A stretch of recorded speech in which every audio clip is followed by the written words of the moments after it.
studying are problems, really big ones, their entire life. That's all you're studying. You're just learning about one problem to the next, to the next, to the next, to the next. That's all you're learning. Yusuf alayhi salam, a great, profound messenger of Allah, and I mean, from childhood there are problems. From childhood, there are problems. So what, I keep asking that question. What is it that Allah has given you? What do you get when you completely put your trust in Allah in the middle, in the thick of a difficulty, when everybody else is telling you Allah is, on the one hand, people are telling you Allah is angry at you, that's why this is happening. Allah hates you, that's why this is happening. On the other hand, you start thinking Allah is punishing me, that's why this is happening.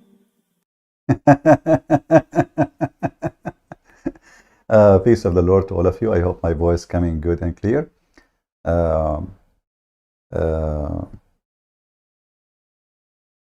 I wish all of you having a good time, and I say good evening for those who live in the west, and good morning for those who live in the east.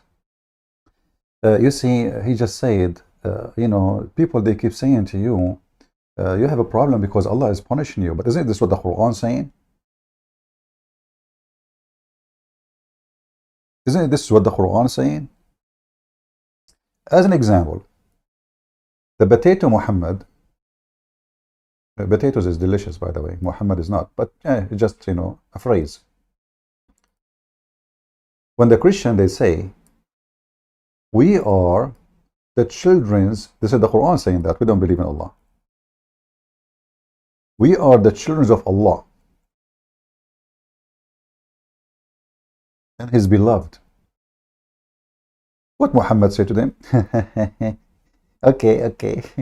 If you are the children of Allah, so how come Allah punish you?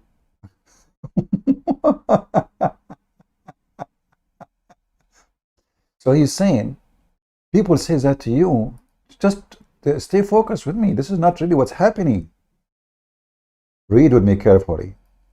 So the one who make Muslim believe that anything happened to them is Allah, because Muslim, first of all, this guy, he have tons of videos speaking about destiny. In Islam, everything is destiny. Even if you go in the bathroom and you do it, it was destiny, written in the book of Allah. You fornicate, it's destiny. You kill, it's destiny. You lie, it's a destiny. And now he's saying to them, you know, he's trying to like implement different idea. This is not what's happening. Here, the stupid Muhammad is refuting the Christians. Obviously, he do not know what Christians are talking about. Say to the Jews and the Christians, this is what the Christians, say the Jews, the Christians say, we are the sons of God. By the way, this false translation says Abna'ullah. It's, you know, Abna mean sons too, but to make it more clear, children's, because we are, you know, He is the one who take care of us, and His beloved ones say, then why, why Allah He punish you for your sin, yeah. And then Muhammad, the Dudu, he continues saying to them, no, you are just a human. So he think, the idiot, that the Christian, when they say we are children of God, he think they are claiming to be divine. And the funny is, the stupid Muhammad, and they keep saying to you, where Jesus says, I am God. But as you see, the Muslim, they understand, they're understanding that the Christian, when they say we are children of God, that means they are really children of God. But when Jesus says, I am God's son, oh, the Muslim, they say, where Jesus says, I am I am God, worship me. Do you see the hypocrisy of those Abdul? So, brothers and sisters, Islam solve your problem. I'm going to open my Skype to see who as a Muslim can agree about what the Muslim they claim, that Islam can solve problem. I say Islam is the biggest problem for Muslims first, and for the whole earth. I challenge you to find me one problem Islam solved. As an example, Muslim, they say Islam forbid alcohol. Where? Where in the Quran it says for the alcohol? It says ijtanibu. Then you will say to me the hadith, and then we will go to the same drama. Well, you forbid alcohol on earth, but you allow it in the heaven. and you promise them a river of alcohol. Same time, is forbidding alcohol change anything in Islamic society? Is Islamic society more safe and secure from non-Muslim society? If I type right now Afghanistan, is it safe? With Taliban? Is it safe in Pakistan? Is it safe in Bangladesh? If you go in the Middle East or any Islamic countries, you will see every window have metal bars. Is that because you people have no thieves there, or because every one of you is afraid? If you go in the state, and supposedly the state have a very high crime, compared to some other countries, especially in some locations, you will find nobody have bars on their windows. But we have criminals for sure, and we have thieves. But if we count the percentage of crimes and criminals compared to Muslim countries, you cannot even count. If you go to a Muslim country, you open the TV, you will hear about shooting in USA, but you don't hear about the shooting happening next door to you in the TV. This is my experience in Islamic countries. I remember when I was in the Middle East, there was a bus, have almost 50 students, all of them get killed, accident. The TV station at the end of the day, they were talking about some fog in LA, Los Angeles, and many cars hit each other, but no injury. So cars hitting each other in America is in the news, but 50 child killed in a bus accident, nobody heard about it on TV. And this is the Islamic propaganda always. They don't want to, it's not like what Jesus says before you tell, like your brother what is in the little thing in his eye. What about you take the tree in your eye? So we are going to wait for any Muslim to text me and to tell us what exactly Islam can do for us. All of us, we knew that Muslims, they killed their own caliphates. Why? Because Islam solved the problems. Very simple. Islam solved the problem for Muslims. Even they killed the sons of Muhammad. As they claimed, he have sons, grandsons. As they claim, Islam solved the problem. Umar al-Khattab, he went to the daughter of Muhammad, and he kicked her in her belly, and he make her lose her child and die, and he was going to burn her alive in her house. And this is the most just person in the history of Islam. He did this to Muhammad's family after Muhammad died. Islam can solve the problem. You can beat your wife, and then your wife, she will love you more. What do you want more?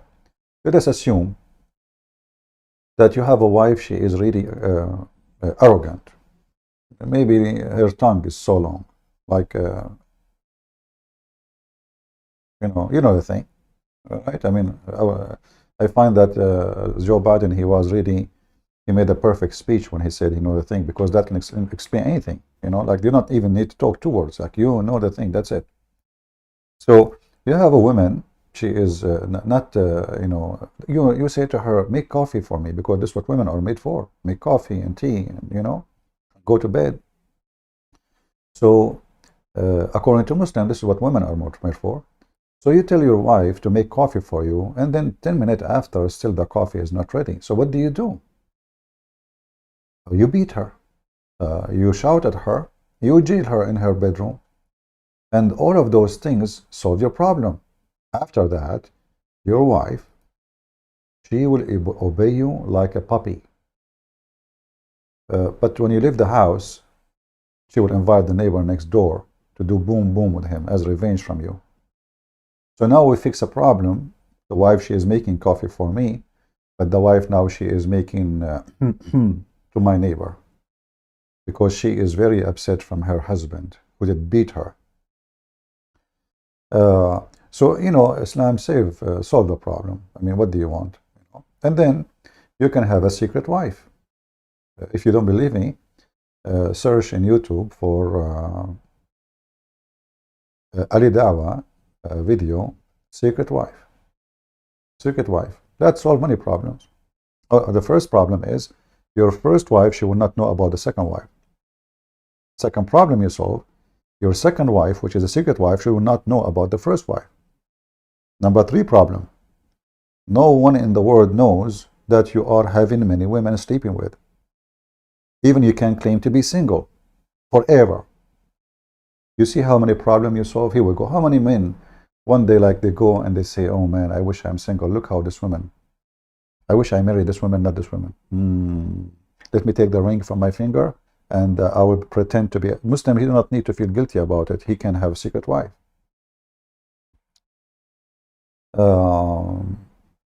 So I don't know what else Islam can solve. As an example, you can have sex with children. Like let's say you are a pedophile.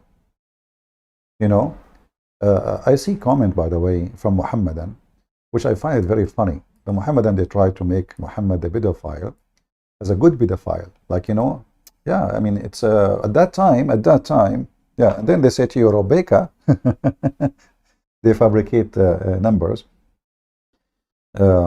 So let us say you are there is many, you know, we hear from time to time, many men get arrested for being pedophile or for you know, having videos of children's, you know, porn videos. And obviously those who make those videos are very filthy criminals.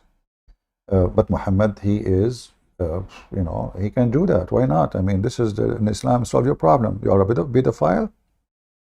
In Islam, you are not a sick person. In Islam, you are a normal person. The best man in the history of Islam, he's a pedo. What else Islam can solve? Yeah. What if you come and you find a man in the top of your wife? Or your wife in the top of the man? I don't know how you like it to be. Choose the position, Abdul. And now, after you saw the man in the top of your wife, what is the solution? What you do? Very simple. You tell the man to wait until you find 4 witnesses so they can come and see the man if in your wife. And not only that, the 4 witnesses, they have to see the penis going in and out the same as they see the pen going in the inkwell, as Muhammad said. If they don't see the penis going in and out, there is no 4 witnesses, even if there is 1,000 billion, a trillion witnesses.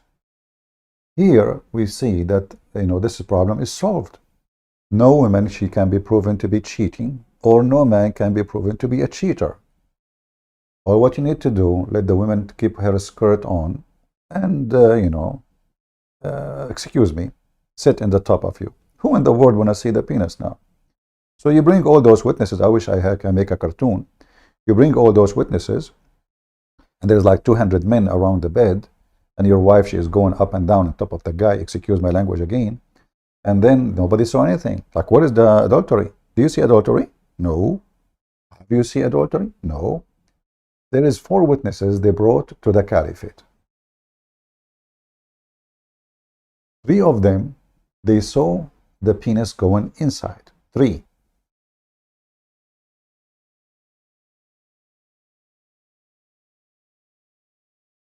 One of them, he said to the caliphate, I saw her legs, her feet around his neck, and they were shaking like the ear of a donkey when he's running. The caliphate, he said, maybe the admin can find me the hadith in English and can post it in the chat, please. The caliphate, he said, did you see the penis going in and out? The guy, he said, no. He said, beat them all.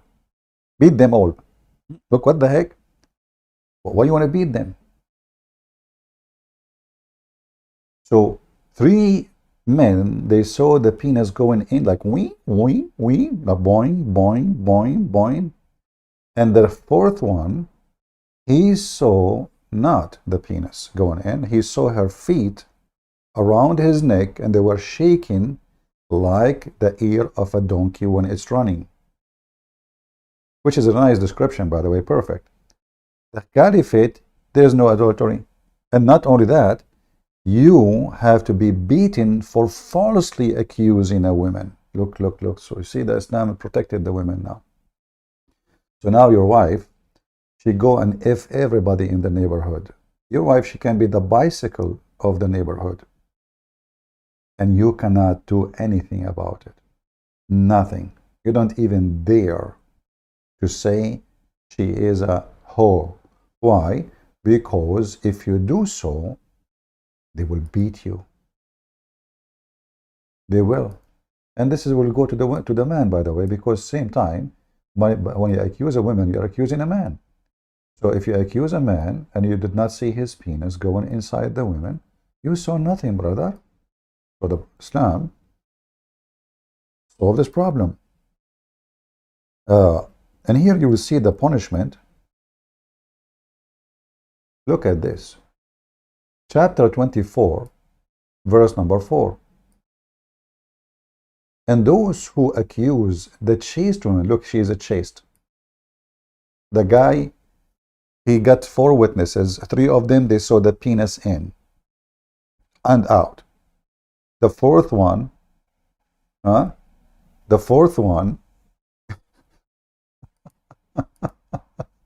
he saw her feet around his. Yeah, if you can't find the hadith in English, that would be better. The fourth one, he saw his feet, her feet around his neck, and there is no proof. No proof, brother.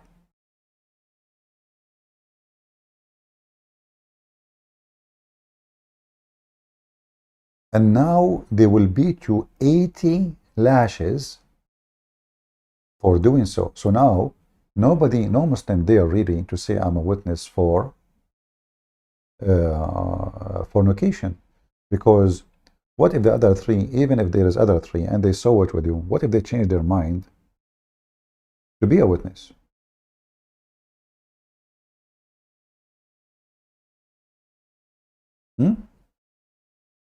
What if they change? Let us say we are 4 witnesses.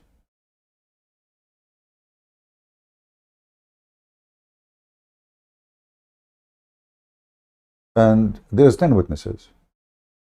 When we went to the court, all those witnesses changed their mind, and you are the only one.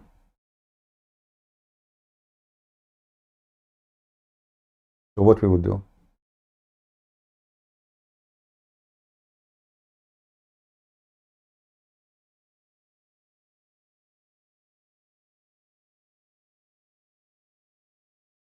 Let me see if there is any Muhammadan texting me. Until now, I don't see any Muhammadan doing so.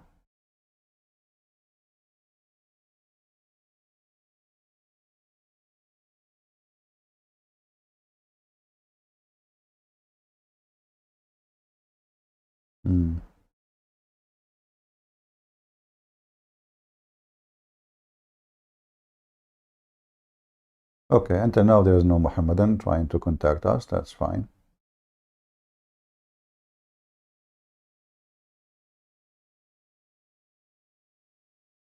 So, what else Islam can solve for us? There is other problem Islam can solve for you. You know, you have a wife and you don't like her. You know, and you divorce her from time to time. Like you divorce her first time. By the way, in Islam, Islam solved the problem to divorce wife. You can solve it very easy. You can divorce your wife even by text message. Look how easy it is. High technology. So you get angry. You divorce her. Do I read the comment? No, my brother, my friend, I'm not reading the comment. I'm busy. I'm busy with the beauty of Islam. What's wrong with you? What's wrong? You know, come on, focus with me. Focus with me. Islam, you know, solve your problems. We have something very important, you know. Everybody in the world, in the East and the West, agree that Islam solves your problem. So, you get angry and you divorce your wife 3 times.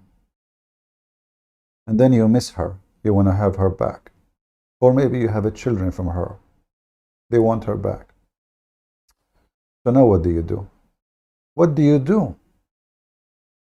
How you can get your honey back? You cannot. Unless your wife, she find a new husband to F her. And then divorce her. And then you have her. You see how things is not, so easy, man. So your wife now, she have to go and open her legs, excuse my language. By the way, there is sometimes some Christian, they school me in the chat. They say, we Christian, we should not speak such a language, Christian Prince. Otherwise, you will lose your salvation. My friend, for those dummies who keep coming from time to time, our topic is Muhammad. He's a scumbag. If you don't like to listen, you don't go to the school talking about the devil and you expect us to say nice things about him. So either you are a stupid dummy or you are dummy. Which one is? Both or one? So anyone who don't like to hear such a language, because this is the topic, this is what we are talking about. This is a filthy religion. So if you are a case-sensitive person, like your skin is made from fine silk, and you are a saint who came from heaven, you never heard the word sex before. You never heard the word boom, boom before. You cannot even listen to it because you are holy. Please don't stay here. All right? This is not a good place for you. Not for your age, even if you are 70. So, if you divorce your wife 3 times and now you want to have her, what you can do? How you can have her back? You need the help of a friend. Shall we call a friend? Teredem, teredem. Teredem, teredem. Teredem, teredem. Christian Prince. First of all, I don't know what you call me. Hold on. We have a Muslim here. He divorced his wife 3 times and he want to have her back. What we can do? Christian Prince. First of all, the answer in the Quran. Okay, well, we know that in the Quran, but now the Quran saying a new man, he need to F her so he can have her. Like, do you have a solution for this? Can we bribe Allah something? Christian Prince, respect yourself. The guy, are you serious? His wife, she have to go and open her legs to a new guy so the first guy can have her. This is a Christian Prince. First of all, Allah is punishing him. What punishing him? It is her who is being F, not him. If you want to punish him, F him. Don't F the women. Who is the one divorced who? The man, he divorced the wife, right? Christian Prince, this is accurate. So, what about we say to the man, if you divorce your wife and you want to have her back, you have to be F'd. What you are doing, you are F'ing the woman who is a victim. So now she is F'd by 2. And who is the winner? Zakir, are you there? Zak, what? Zakir? Zuzu? Zuzu Tuzu? How do you do? If you divorce your wife, he will F it for you. Not Zakir. Zakir, he cannot even, I think, do his wife. This guy, hardly he can, you can tell. Oh boy. I think they put air inside him. Still, there's nothing. It says stream current. Why? My internet is not good. Yeah, somehow my internet may be not good. Do we have any Muhammadan would like to call us? Anyone? Any Zuzu? So, in the videos, they make speeches about how amazing Islam is. Allah can solve all your problems. As an example, not necessarily. All those things we mentioned to you, they are not really important. What about the problem of music? Music is haram.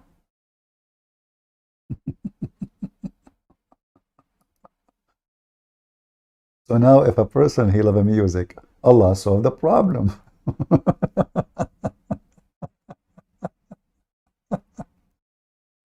You know, you will never hear, you will never find one Muslim who don't have songs, not to mention porn in his phones.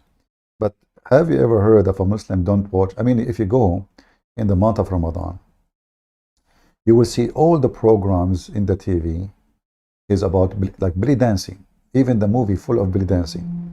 If you watch any Muslim videos in Pakistan, you know, Muslim movie, as if we can call it a movie, they have the same nature of movies in India, you know, because both they are coming from the same territory.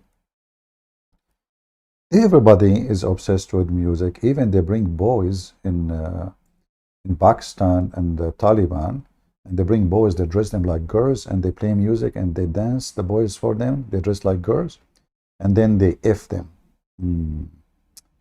So what we will do? Islam will solve your problem, as I know that music can be very nice solution for many people. Music is very nice. What's wrong with the music?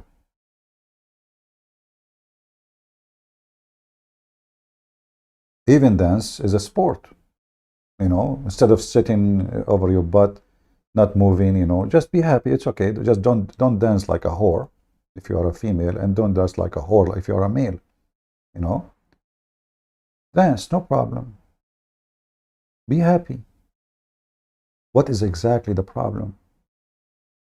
Can we play with the like saxophone, flute? Can we play drum? You know, can we? What I mean, what we can do?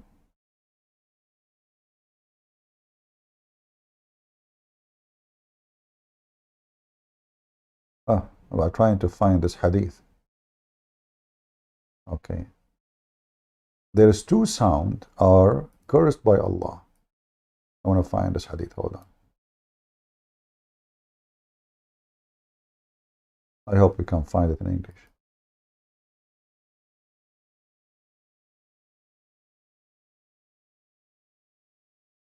No. Um,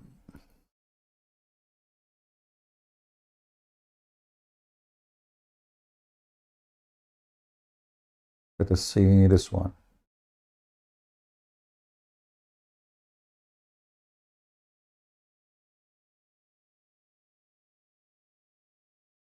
Muhammad is an anti-music person.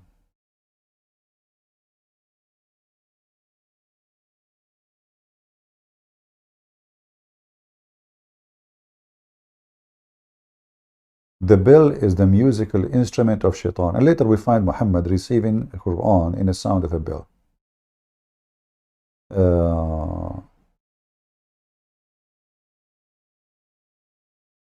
Let us see.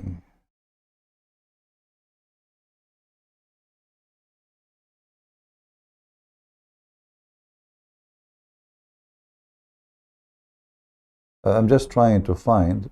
If we don't, we will use this website here.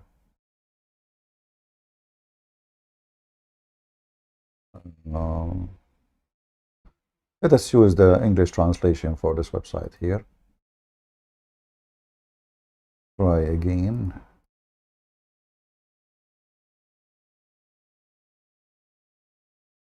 All right.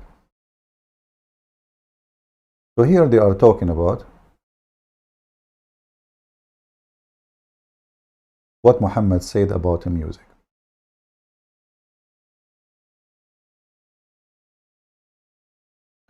Two voices are cursed in this world, an afterlight. A flute, like, you know, the machine, you know, the translation here is not coming right. A flute just to make you happy. And the ring of misfortune. This is translation again is wrong. So there is two things. Those are the most ugly voices Allah he liked to hear. Here, let us see. Let us go up. The page is very long, actually. This is the question. Yeah. So here the whole topic simply is about proving that music is forbidden, alcohol is forbidden, gambling is forbidden, adultery. This is the question, you know. And here is the answer. Actually, the translation is coming very wrong because simply the whole question is about if music is forbidden or not.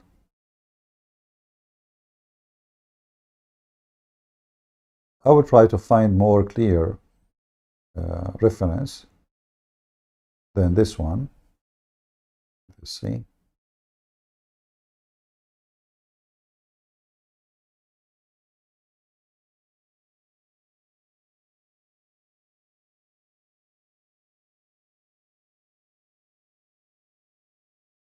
Hmm.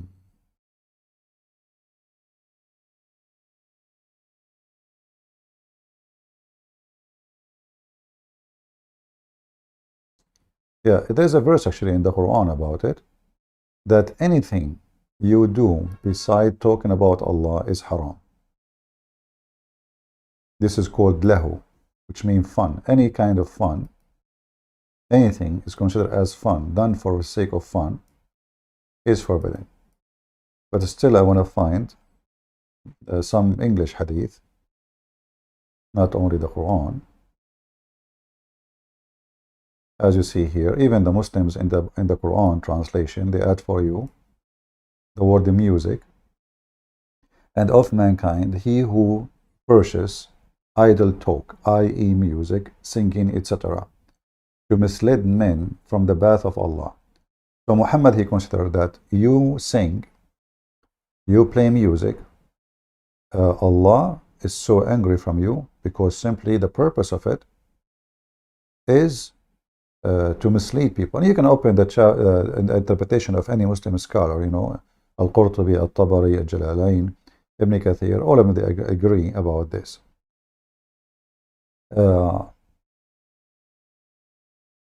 Once actually Muhammad, he forbid the flute in the house of any Muslim. Anyone have it, he have to break it, which is a very nice machine, by the way. Very, you know, like bring you really a good pleasure. And it's not like something, not like those satanic music, you know, you hear these days in the CDs. It's very beautiful, very nice. Even that, Muhammad, he forbid it. Muhammad, he forbid anyone to listen to women singing, unless they are, you know, his women. But they should not sing, you know, like maybe they are doing some sexual entertainment for you, but not singing. Singing is haram. So once Abu Bakr, he went to the house of Muhammad and he found girls dancing, singing, and playing music. So Abu Bakr said to Muhammad, there is a flute of the devil in the house of the Prophet?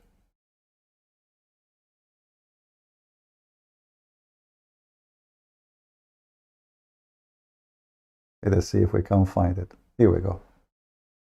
Once Abu Bakr come to Aisha on the day of Al-Fitr. This is the celebration holiday for Muslims. Or Al-Adha. By the way, both of them are Adha because both of them, they do slaughtering. Adha means to slaughter. Even though the Muslim, they like separate between them, but in reality, both of them, they do blood sacrifice. So when he entered, he found two girls singing with her, singers with her, singing songs of the Ansar on the day of Ba'ath, which means the days Allah supposedly, you know, sent Islam supposedly, which nobody knows. And Abu Bakr said twice, musical instrument of shaitan. Musical instrument of shaitan. The Prophet said, leave them, Abu Bakr, for every nation has an Eid, a festival. And this is the day. So he was schooling people about don't play music, don't use music machines, don't listen to singers, haram. But now he is bringing two slave girls. Those are two slaves.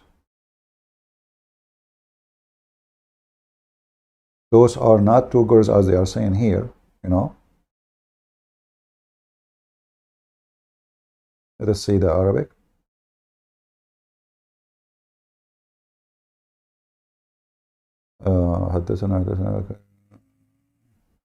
Yeah, here it doesn't show the yeah, actually it says the slave girls. Let us show you more clear translation, because Muslims, they play in the translation to hide. All right, let us see this one. Here we go. Jariyatan. See the word in Arabic? Clear. The Muslim in translation, they avoid saying that those are two slave girls owned by Muhammad. What Muhammad is doing with them, they are young girls, very young, and they were singing for Muhammad. And Muhammad reclining in his sofa, you know, or his couch, and the girls are performing for him.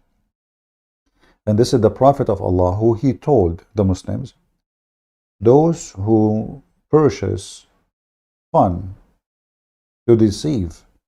And what is purchasing fun? Fun is to play music. So Abu Bakr said, musical instrument of shaitan in the house of the Prophet.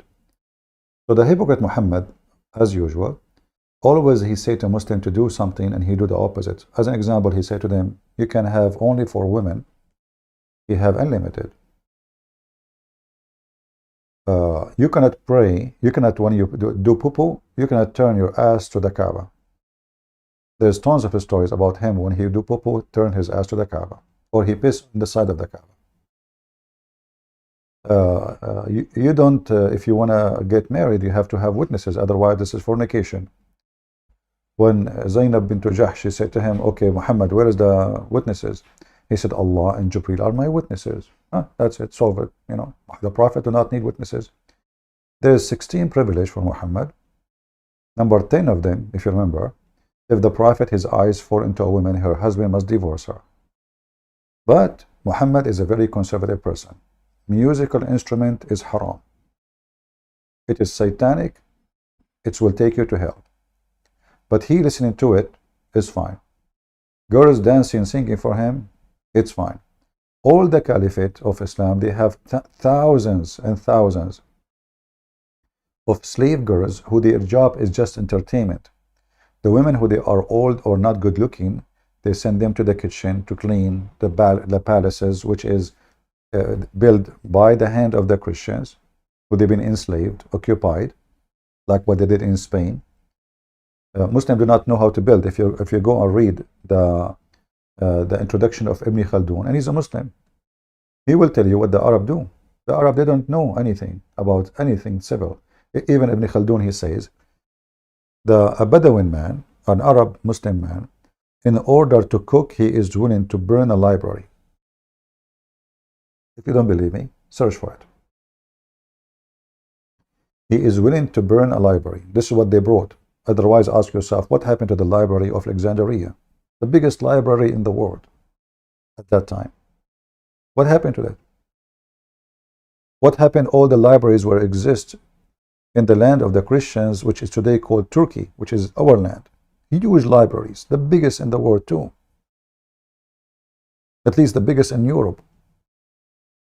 Not a single book is saved. Not a single book. But the musical instrument is haram. So Islam solve your problem. What else? Do we have any Muslim who would like to join us? Until now, I didn't see anyone.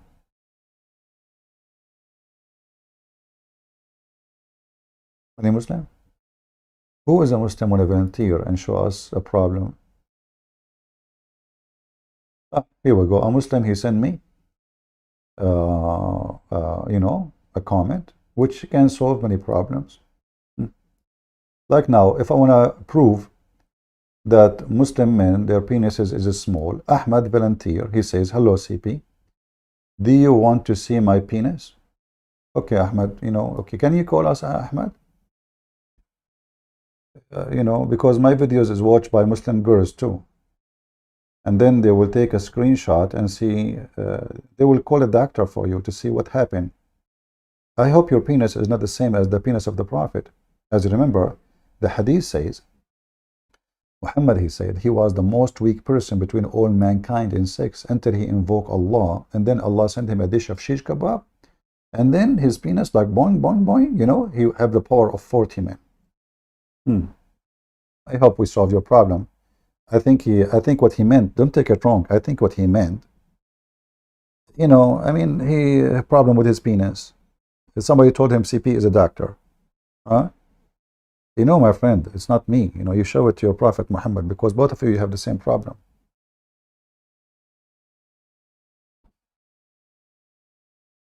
I heard that Muhammad, he have a huge zipper. And he went to the, like always when he go to the tailor, he asked the tailor to make zipper long, long, long, long, long. The zipper don't understand why. I mean, why you want it so long, so big? You know, like he said, you know, he said, why, Prophet of Allah, why you want it so, you know, that's a huge. Is it because it's so big? He said, no, I need to look for it. Anyway. So, one of the story, here we go, Islam solve your penis problem. When you go to heaven, Allah will give you the power of 100 men in sex. And Allah will give Muhammad the power of 40 men of heaven, which means 40x 100, that will be 4,000 men. Problem is solved.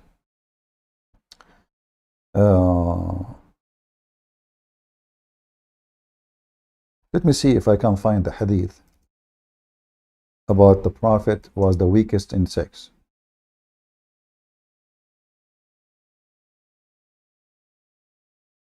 Give me a minute. See, Abdul, here we go.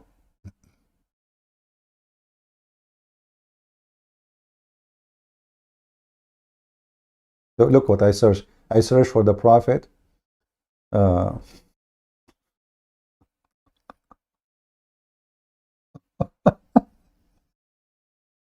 Guys, I don't know. This is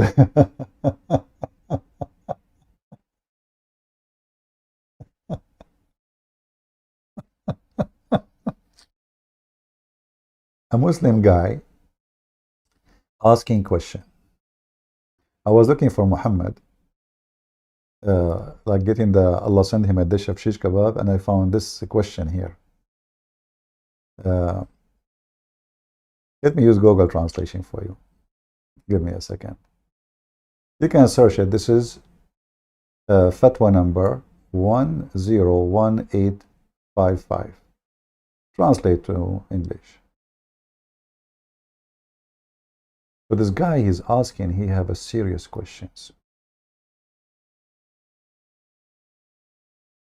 If there is some harmful intercourse, the sheikhs, brother, they are doctors and they can tell you any question you want. Okay, let us see what it says in English here. I am a young man. I don't know if you guys can see it. Can you read it? Or it's so, let us see. Let me look at the screen. Hold on. Yeah, I think you can read it. Okay. There is a Muslim book simply saying the following advice, that if you have sex standing,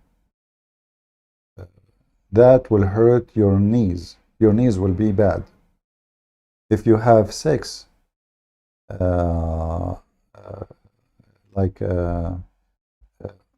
on your knee going down. Sorry guys, this is what it says, what I can do.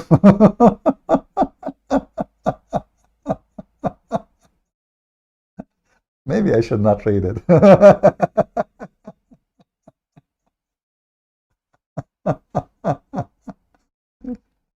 Oh boy.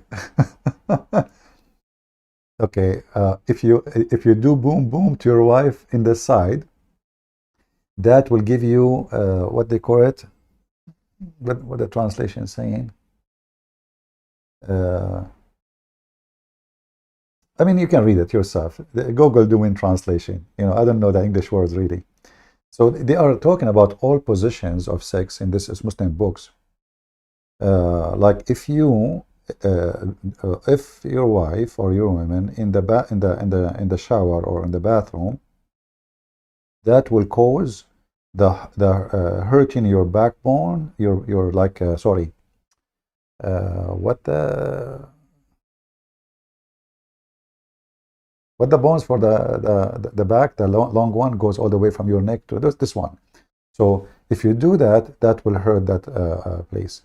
And is going. Let us see where we are. Yeah, and that will cause you to become blind if you have intercourse in the shower.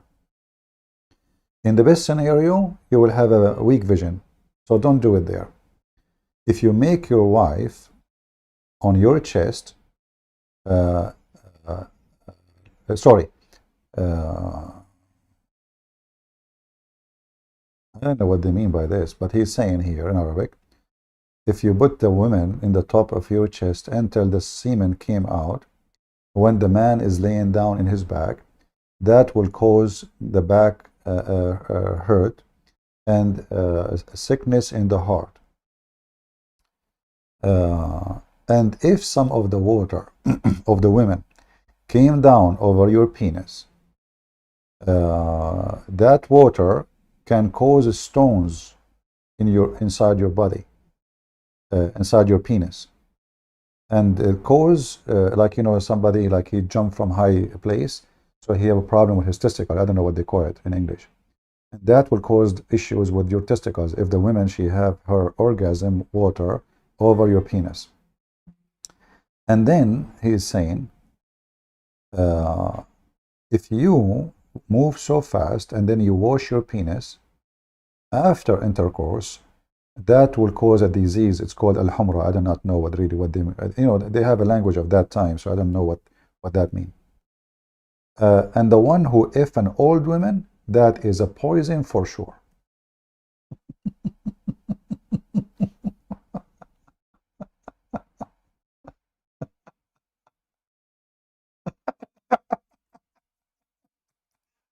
I mean, okay, see, we have to be honest here. Don't you think Islam solve all your problems and health questions? Let us be honest here.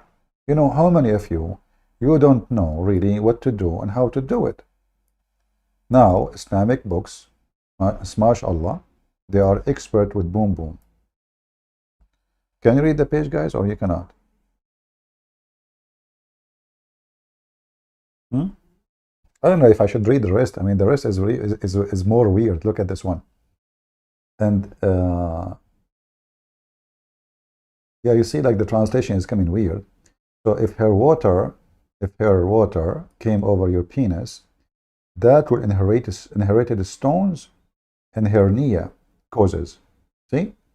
So never let your wife have her water over your penis. Hey, Muslims, so when you put, excuse me, when you put it in, what water is there?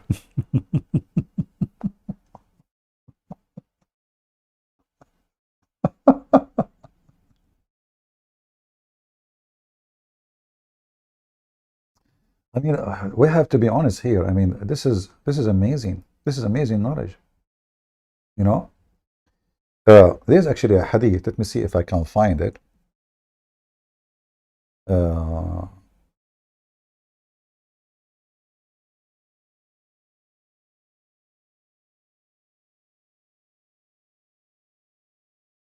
maybe we cannot find this one in English. Let us see.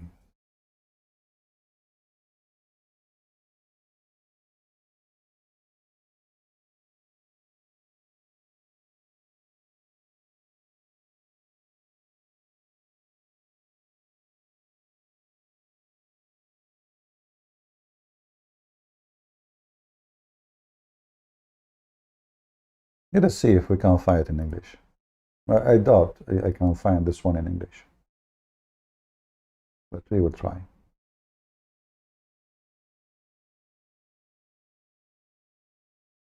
No. Okay.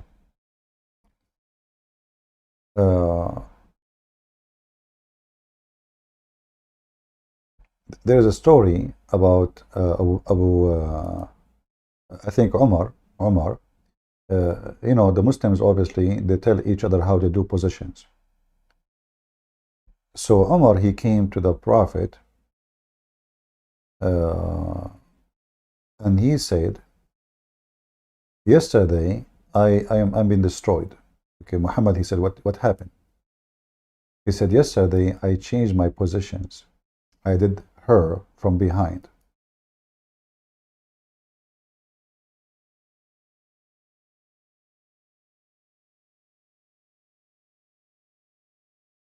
Messenger of Allah, O Messenger of Allah, I have been perished, not you have been perished. He said, what destroyed you? He says, I changed my position yesterday, meaning I had sexual intercourse with my wife anally.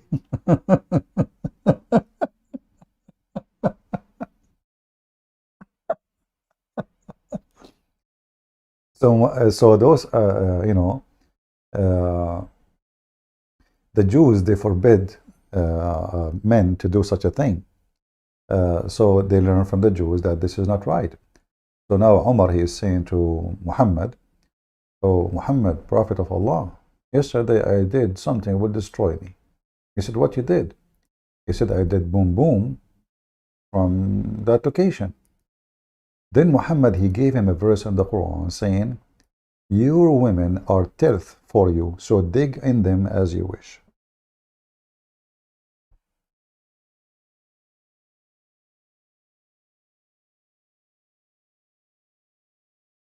And this is the verse, chapter 2, verse number 223. So I don't know, as you see, Islam is solving more and more problems. Now we know that your women as your tilth, so dig as you wish. And here you notice Muhammad, he described women as a tilth, and dig as you wish, from wherever you wish, from any position you wish. However, some positions, they can be very dangerous. It's a porn book, yes. Do we have any Muslim want to call us? Where is the Muhammadan? I want to know a problem Islam can solve for me. I'm not finding anything yet. Is that the problem? You can do it from behind, like boom boom from the anal?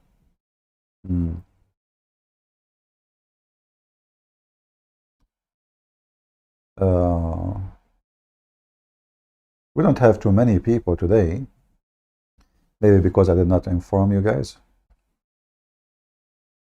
Or maybe today it is Saturday night, so people are going out. Or Friday, Saturday night.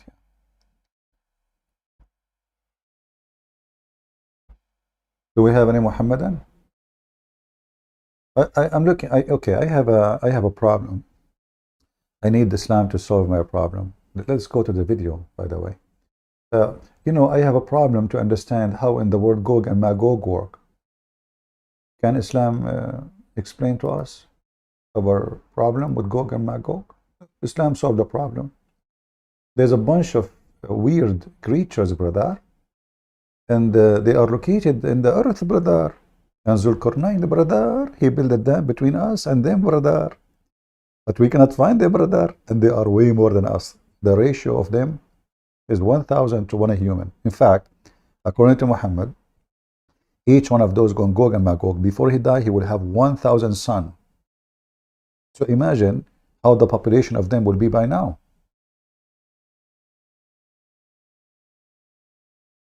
This is a problem, brother. Do Islam solve it, or Islam make it really horrible? Ya'juj and Ma'juj is actually, for our modern times, I would say, one of the most, if not the most problematic. Did he say problematic? I thought Islam solved problems. It turned to be Islam itself is a problematic. I mean, you cannot even find a solution for a stupid story in the Quran, and Islam can solve your problem.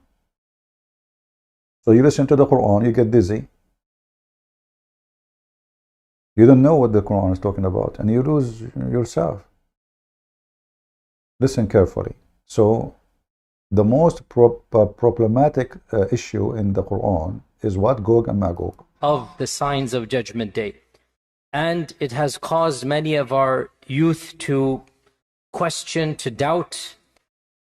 I myself have met people that have actually left Islam because of these types of tales. And we have to be honest and frank and not pretend as if this doesn't exist. Perhaps some of you are not accustomed to hearing people speak like this, but my philosophy is different. Like, you know, Yasser Qadi, he's saying to you, excuse my language again. Again, if you are a Christian, you have sensitive with language, just leave. Today, I'm going to tell you the true shit about Islam. Brother, we have a lot of shit in the Quran. We have holes in the narrative. We have shitty stories, which nobody can explain and nobody can believe in it. And this shitty brother, which is like a lot of shit, is going to make a lot of Muslims leave Islam. Because people now today is educated. How in the world I'm going to, to convince somebody that such a story is something to believe? That's a lot of shit. Did I say the word shit? No. Excuse me, Christians, who they are sensitive. So let us listen to more shitty explanation. He's trying supposedly to fix the shit of the Quran by saying what? You don't believe in it. We are dealing with the crisis of people leaving our faith, our own children, our own young men and women. And of the reasons why is that we are not answering some of these issues that they bring, and we dismiss them. And now after watching for 2 hours his video, did he answer them? If you go right now and search refuting Yasser Qadi on Gog and Magog, you will find a million videos. Did you solve it? You made the Muslims more way confused. The issue of Ya'juj and Ma'juj is something that doesn't just occur in the hadith. It is explicit in the Quran. Oof. Standard medieval interpretation of Ya'juj and Ma'juj is the following. This is what you find in Ibn Kathir. You find it in the tafsir literature of As-Samarqandi and of Al-Tha'labi. And basically, this is the mainstream interpretation for our classical and middle ages of Islam. If you look at any book of tafsir, any book of history, the notion was the following. Ya'juj and Ma'juj are a bizarre, exotic tribe in the nether regions of the world that have been trapped by Dhul Qarnayn thousands of years ago, and they're still trapped to this day. That Ya'juj and Ma'juj are a living tribe, blocked to this day behind the wall that was built 4,000, 5,000 years ago. That wall miraculously is still there. People can see on the one side, and on the other side you have these savages that Allah knows how they're eating, drinking, replicating, whatnot, and they're still there for eons and eons and eons. Dare I say, anybody who knows science and geography and modern civilization, you cannot believe that there is a tribe for 4,000 years trapped behind a wall.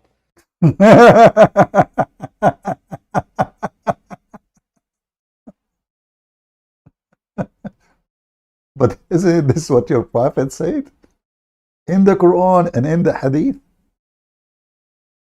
I mean, so he's trying now to save the Muslims.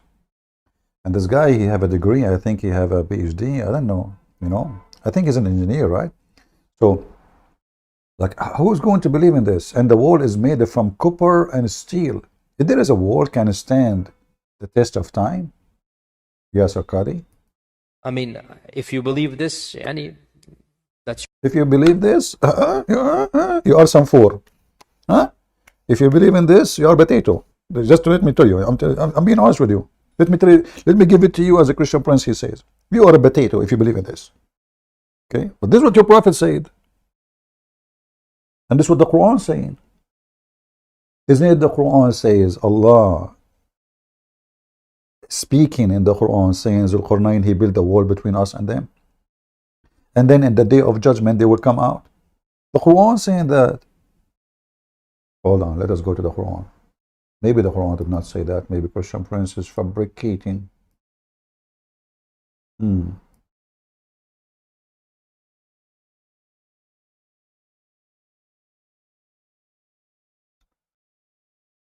This is the Quran. This is the Quran. Chapter 18, verse number 94, speaking about the whole story. And we will find when they will be released.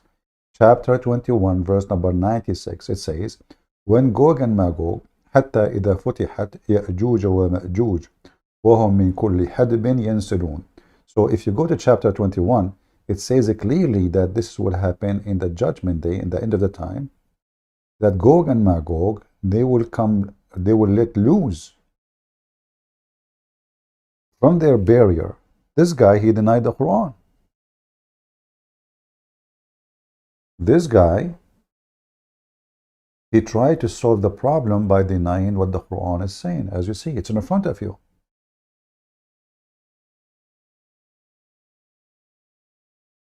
And this is talking about the day of judgment, talking about the punishment of those who worship Allah and hell, as you see, you know, talking about Jahannam, which Muhammad, you need to ask yourself, if Allah is God, where he got the word Jahannam from? Muhammad, where do you steal your word from? The valley of Jahannam is in your Quran. Why?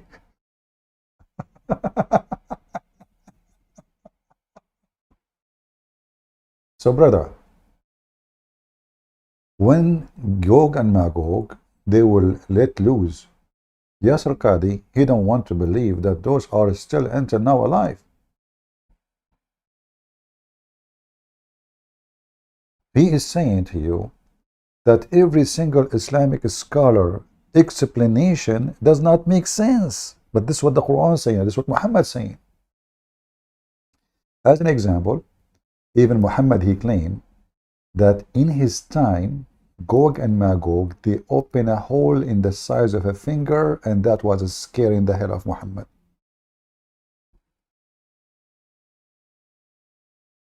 He said, we to the Arab. By the way, this is a proof that Islam was for the Arab and was always for the Arab. The Prophet, SAWS, this is kind of a sexual disease, saying, we to the Arab, because of evil which has drawn near, he will escape the strain of his hand. Okay, what is talking about? What Muhammad is talking about? Hold on. We to the Arab. Now this is more clear. It's about Gog and Magog. They just open a hole in the wall in the size of the anal of Muhammad. It's in front of you. And this is a proving of a false prophecy of Muhammad, because Muhammad, he claimed that the opening of the hole in the wall will happen very soon. Do you see it? Which means day of judgment is very soon. This is why the Quran says the moon is split, دانت الساعة واقتربت الساعة وانشق القمر. The judgment day is near and the moon is split. So this was the start of judgment day. And now Muhammad, confirming more signs, says, listen, Gog and Magog, who they are restrained behind the wall from thousands of years ago by Zulqarnain, the man with the two horns, which is Alexander the Great, today, this day, they open a hole. It's in front of you. And when you say, we to the Arab, and nothing will happen, that means what? That means Muhammad is a fraud. Is that correct? The Muslim, did he say that? And why he's frightened? Read with me carefully. He was so frightened. Frightened from what?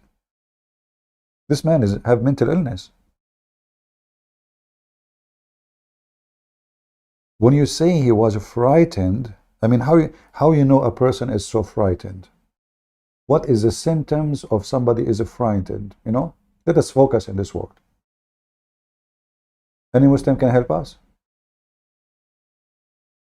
Why he is so scared? Not only scared, I mean, scared doesn't describe. Frightened is a different word. Why is he frightened? That means they are there. This guy, he believed really, he's terrified himself. And not only that, that means he is not sure of protection of Allah. Otherwise, why I will be frightened? If you go to the video of Nouman Khan, says to you, Islam solve your problem. You go to Muhammad, Muhammad himself is frightened.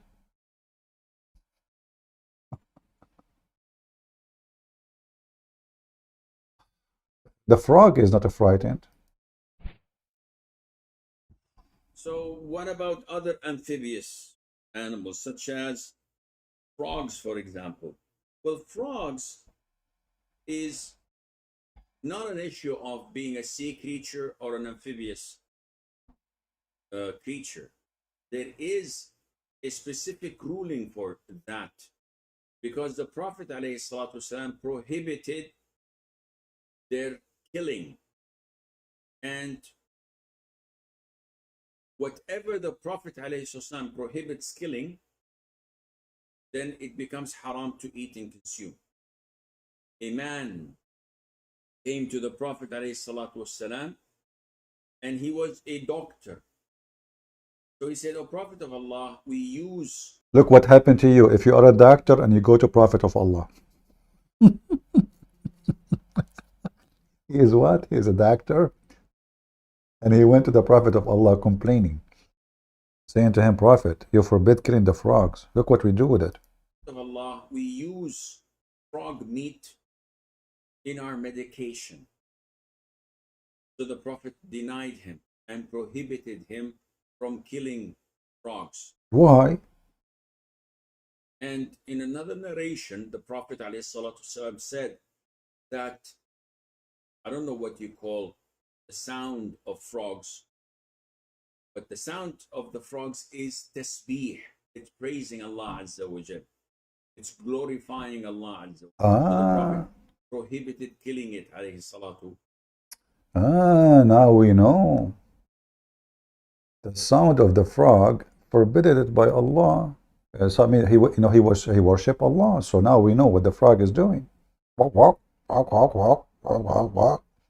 He is praising Allah. And now we know why we cannot kill the frog. Man, that's amazing. There's a frog come next to my window. I mean, he is so tiny. I spend the whole night looking for it. Like I kick him away. Like I walk around and and the guy is hiding somewhere. I cannot find him. And his sound is so annoying all night. He start like 1 a.m. in the morning. He start his symphony like ta ta ta ta ta ta ta ta ta ta, and Christian Prince trying to sleep and say, "Oh boy." And now I know what's happening. This frog was sent by Allah, and he was saying the name of Allah. I mean, who in the world can deny those things? We have to be honest here. All this information we showed you, like if you have sex with your wife in the bathroom, you will be blind, or you would have, or if you, I mean, all the information here is very accurate. Some people don't want to believe in the truth, which is obviously given by Allah. As an example, Quran and Islam solve the problems about other creatures. We Muslims are rewarded for killing lizard. Isn't it beautiful?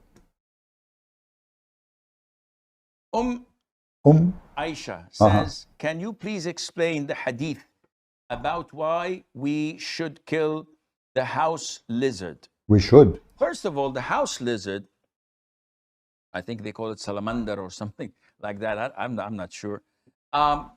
The house lizard. You will notice, by the way, that Muslim sheikhs are very honest. He is not sure. I mean, do you see? He is sure about the rest of the story, but this part, he's not sure. Like, they call it salamander, they call it, I'm not sure, to be honest with you. Like, I'm short in some knowledge here, so you should humble, very humble. The rest of the story, he is sure of it. Okay, tell us first. Is an insect. He's an insect. An insect that... See, the first part, he is honest. I am not sure.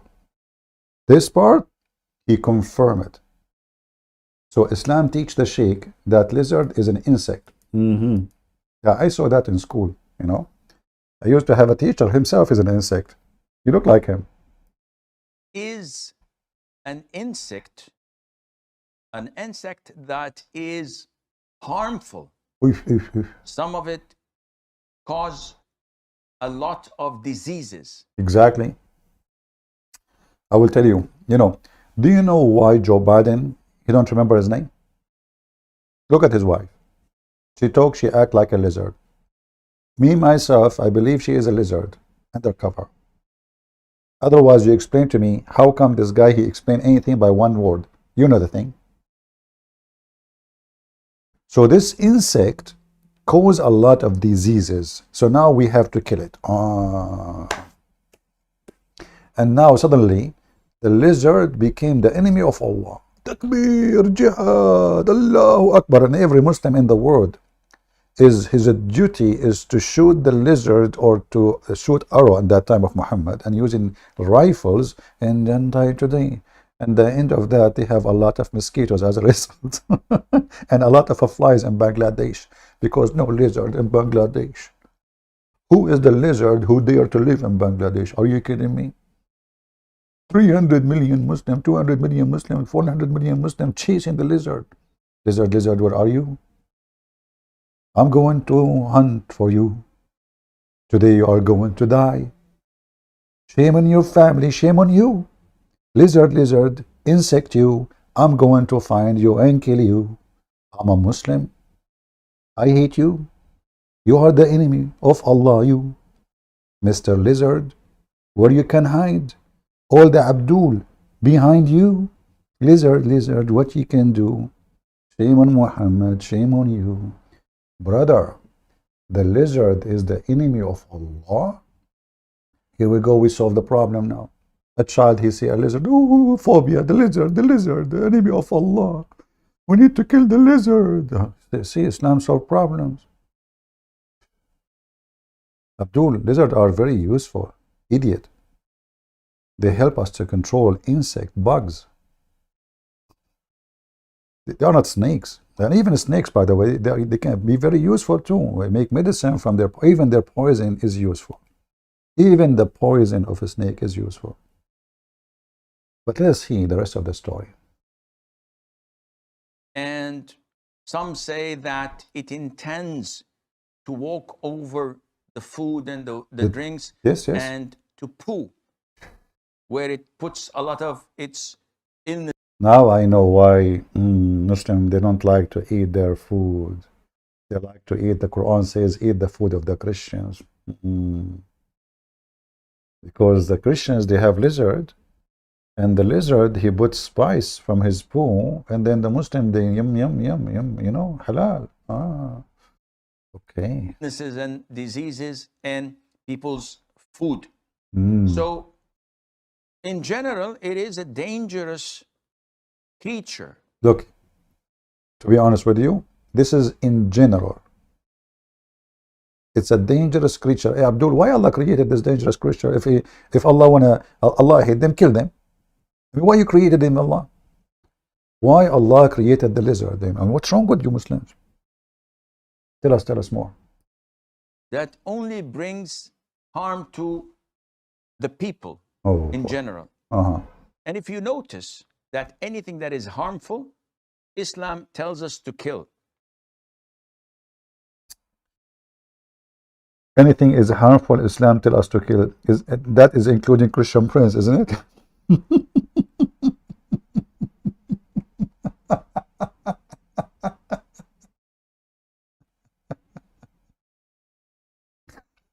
What a disgusting, stupid cult.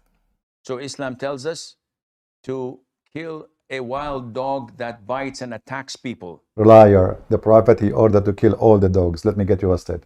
Abdul, potato, liar. Wild dog, huh? Potato.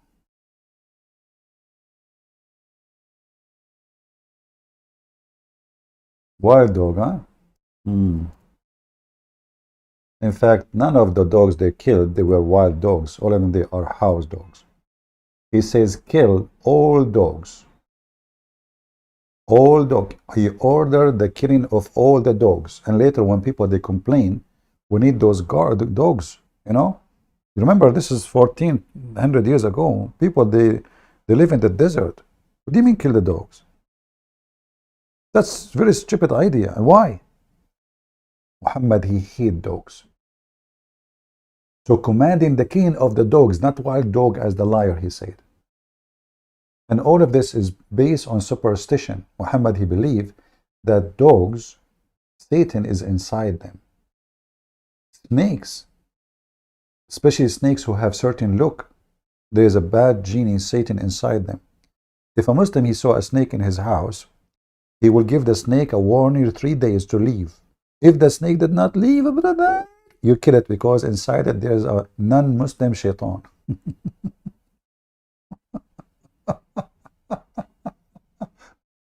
All right, all right. Let us go back to... It tells us to kill mice because they spread all types of diseases. Plague is one of they are most infamous for. Do you know, guys, how mice get inside the ship of Noah according to Muhammad? Anyone knows? Because, you know, the Muslims always, they try to find a solution. If the flood of Noah cover all the earth, so how shaitan, he survived, and how mice survive? Did Noah invite them? The Muslims, they found a solution. Regarding the shaitan, when Noah, he ordered the donkey to get inside the ship, the donkey was not able to cross the bridge to go to the ship. He stopped in the middle. Why? Because shaitan, he held him from his tail. And the donkey like, oh, oh, oh. And then Noah, he asked the donkey, why you are not moving, man? The donkey said, Satan is holding me. So then shaitan, he said to Noah, I will let the donkey get inside the ship if you let me get with him. And this is, brother, how Noah have no choice except to let shaitan to go inside the ship. Isn't it, this is a true story? Muhammad resting saying, Christian Prince, really Christians promote love and friendship. So are you, okay, hold on, Abdul. Why you don't call me then and say that to me? Because that means your prophet is a fraud. Because the Quran says, kill them wherever you find them. And they are evil, and they are the worst of the creatures. Yet here, because you are practicing taqiyya, you are upset from what I am saying, doing, exposing your false prophet, suddenly now the Christians are friends. They are friendly. But the Quran says, kill them wherever you find them, brother. Take their money, force them to pay jizya. And also, they... Shut up. Abdul, why you don't call me and tell me about the real Christians? Because this is against your Quran. You see how you expose Quran, Islam, Abdul? So suddenly now, you know, Islam, Muslim believe that Christians are the nice one. There's no, you know, Christian, they are not nice. Real Christian, they promote love and friendship. So Abdul, I will give you the question to you. Real Muslim, they promote what? Is that fair, people? As long as Abdul, he agree. Muhammad, he said Muhammad is rising. Muhammad rising? I thought he's dead. Since when? Prove it, you know, whatever you want, call me, call me. I want to see how Muhammad is rising. Since when, Abdul? What are you talking about? Shame on you, come on, don't fabricate stories. Is that a new hadith? The one is rise long time ago is the Messiah, isn't it? The Quran says, وَإِنِّي مُتَوَفِّيكَ وَرَافِعُكَ إِلَيَّ, I will cause your death and I will take you up to me. So that is confirmed in the Quran that the Messiah is up and your prophet is down at our feet. You fabricate. The only thing you say is true.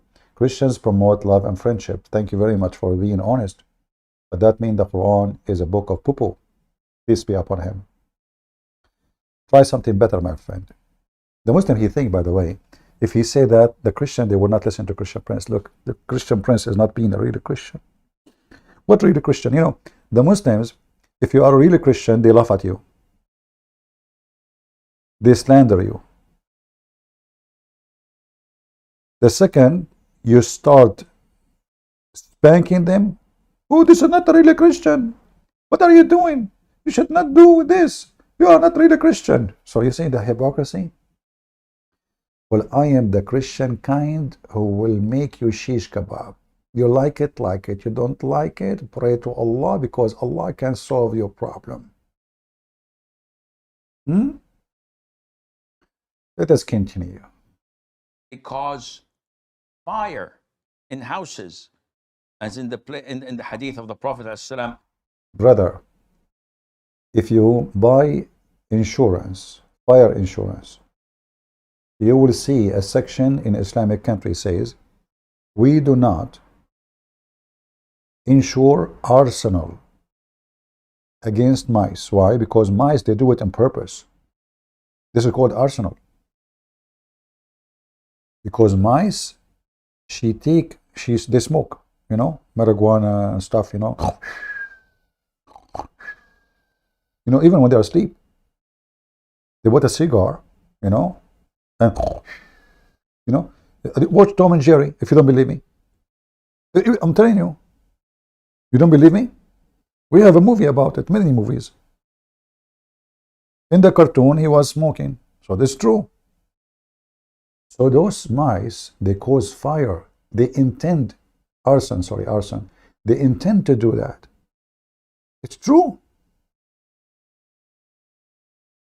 Like this is why never make a mice angry from you. You go to sleep, now the mice will start like, oh, what I will do now? Let me set a fire in the house.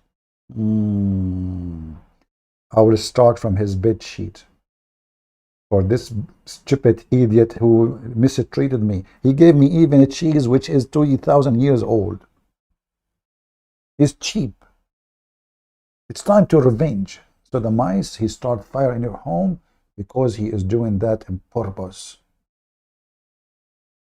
Houses, as in the hadith of the Prophet ﷺ, it tells us mice do heinous things. Heinous.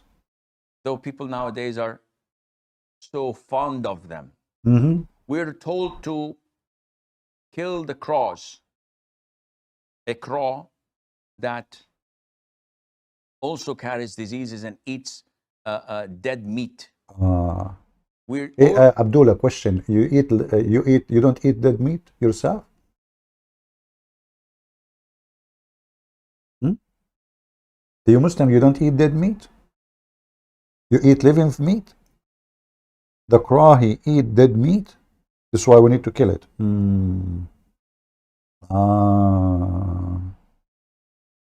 So, but the lizard don't eat dead meat. He eat living meat. The lizard don't make barbecue. The lizard, he, you know, an insect walking by, he got it on his tongue. So I mean, look how they find the reasons. The reason they kill the crows, because they are black. Muhammad, he says, اقتلوا كل أسود بهيم. Kill every total black animal. كل أسود بهيم. The racist Muhammad. Anything is totally black, kill it.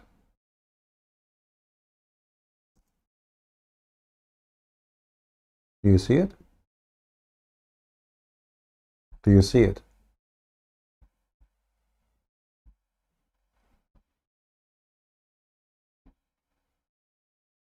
Bahim is an animal. Black is black. Aswad. Kill any animal is black. Period.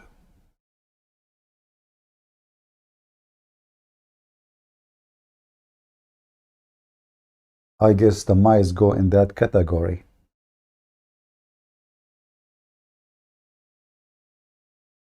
Tell us more wisdom. See, Islam solve all your problems. Here we go. Now you have a phobia from the lizard. You have phobia. Okay. We're ordered to kill snakes.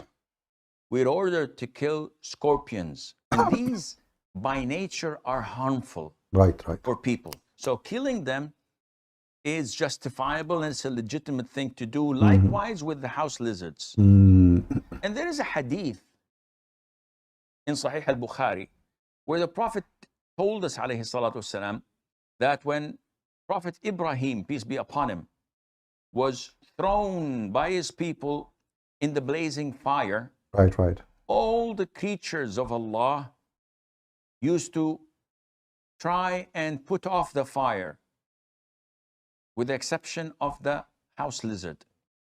It used You know, when you watch, if you are an average person, you are not much into details to see how stupid the story. A second ago, he was counting for us the animals who are very harmful. Just a second ago. The mice, the lizard, the crows, etc. Now, he just said the opposite. All the creatures of Allah, all of them, all, do you know what all mean? All the creatures, including pigs, they try to stop the fire in Abraham except Mr. Lizard. You idiot. Your prophet is an idiot like you.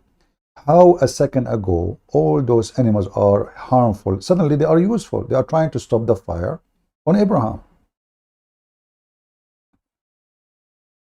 Hey, Mr. Lizard, truly you are an awful creature. Khanzir, Mr. Pig, thank you. Thank you for trying to rescue Mr. Ibrahim. Rat, I want to say, let me shake hand. It's okay, you know. No, I'm a Muslim, we can shake hands. Really, you prove to me that you are a Muslim, rat. You try to save a prophet Abraham. He just said all creatures, they try to save, all creatures, all. He said that, not me. If you are deaf, I will play it for you again. But Ibrahim, peace be upon him, lizards. And there is a hadith in Sahih al-Bukhari where the Prophet told us, alayhi salatu wasalam, that when Prophet Ibrahim, peace be upon him, was thrown by his people in the blazing fire, all the creatures of Allah used to try and put off the fire. All. With the exception of the house lizard. Exception. Can you believe it, how disgusting this lizard? Can you believe it? I decide to create a brigade of snipers, like maybe 1 billion, who want to join me. And the target is to kill the lizards who try to burn Prophet Abraham. Hey, Muslims, you teach people, you say that nobody should pay for the sin of somebody else. No children should pay for the sin of their father. You copy even that from the Bible. So now let us say a lizard, his name is Muhammad ibn Abdul, was exist in the time of Abraham. He tried to burn Abraham, which is a true story. Why you want to kill his children? Listen. Muslims, do you believe that all the lizards in the world are sons of one lizard? His name is Adam, maybe? Like us? So Allah, He created Adam and Eve for a human. He created Adam, Eve, lizard. And then this one, he was exist. He lived long. He was exist from the time of Adam and Eve, and then he continued living until the time of Abraham. Okay. So now the lizard, he was blowing fire because he looked like a dragon. Unbelievable. They're scary. Scared the hell of you. I mean, lizard really is a scary creatures.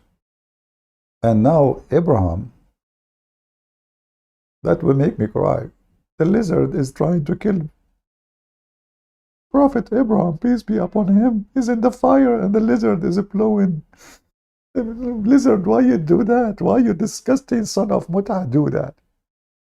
Lizard, may Allah chop your penis. Lizard, may Allah chop your tail. Lizard, may Allah put fire in your stomach. Abdul, but this guy, he blow fire. What are you talking about? What do you mean blow fire in his day? Supposedly he's a dragon, you know, doing fire. You want to burn his stomach by fire when he is blowing fire? Hello? But brother, Muslims, they find the Trinity does not make sense. But Gog and Magog makes sense. Killing the lizard story makes sense. The lizard trying to burn Abraham make a lot of sense. Trinity does not make sense. They are logical people. I mean, are you kidding me? Have you ever seen a Muhammadan is not logical? All the stories of Islam make sense. This day, that Ya'juj and Ma'juj are a living tribe, blocked to this day behind the wall that was built 4,000, 5,000 years ago. That wall miraculously is still there. People can see on the one side, and on the other side, you have these savages that Allah knows how they're eating, drinking, replicating, whatnot, and they're still there for eons and eons and eons. Dare I say, anybody who knows science and geography and modern civilization, you cannot believe that there is a tribe for 4,000 years trapped behind a wall. Why? And then this guy, after he say what he say, the Muslims, they start attacking him non-stop. Even Mimi Hijab is making fun of him now. But Mimi Hijab used to be in his, holding his trouser wherever he go. He called him Sheikh. What do you think about this Sheikh? Sheikh. Even he invited him to London. Even he went to visit him in I think in USA. I mean, he was their Sheikh non-stop. They invite him to make speeches, to answer. Suddenly, this guy, he starts saying things they don't like to hear. Gog and Magog is a stupid story. CP to debunk Quran must be with evidence when Allah SWT exists. How could he know Abraham, Isaac, Ishmael, Jacob, Moses, even though Allah exists 7th century? You know, Mr. Jimmy, I don't know, you are very smart. Okay. Let's see what this Muslim, I'm assuming you are a Muslim, right? Just confirm to me, please. So he's saying, well, you know, to debunk, let me move my, to show you what this gentleman said. CP to debunk Quran must be with evidence.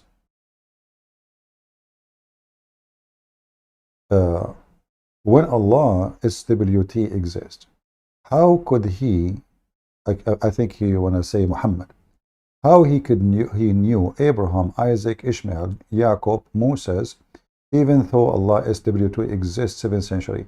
I don't know, this is a very smart question, Mr. Hota Barat, because look like nobody heard about Abraham and Moses and Jacob and all the names at that time, except every single Jew, and Muhammad was living between them.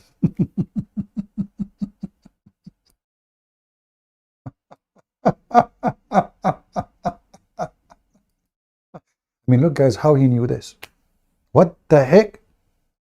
How Muhammad he knew this? How Muhammad knew that there is a guy, his name is Jacob, huh? How he knew about Isaac, huh? How you know? Abdul, your prophet moved to Yathrib, and Yathrib, all of it is Jews. And you are telling me how he knew? In fact, your prophet, you don't even know anything, and proving that he was trying to copy the Jews. As an example, you Muslims, you fast the day of Ashura. You fast the day of Ashura. And in the day of Ashura, what happened?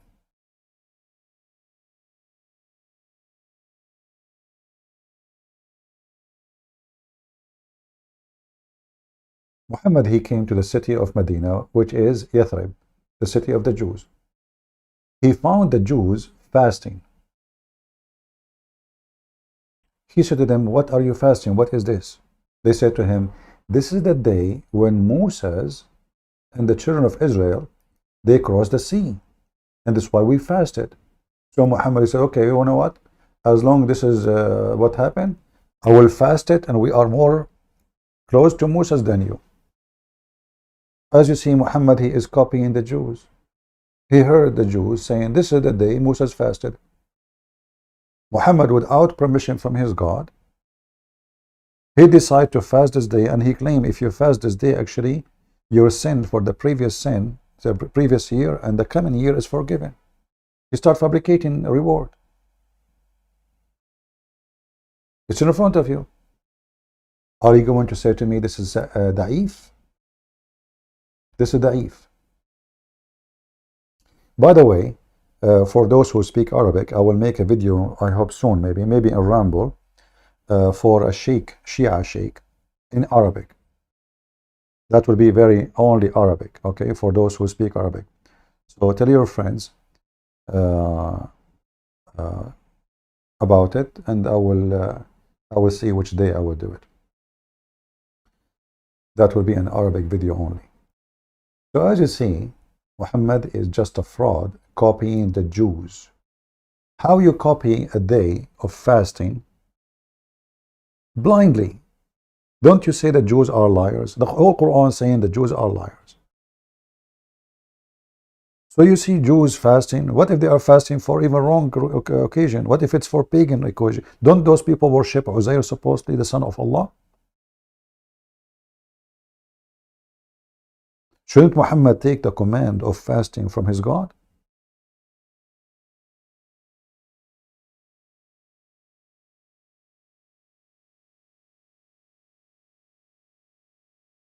The first fasting the Muslim they practiced was a copy from the Jews.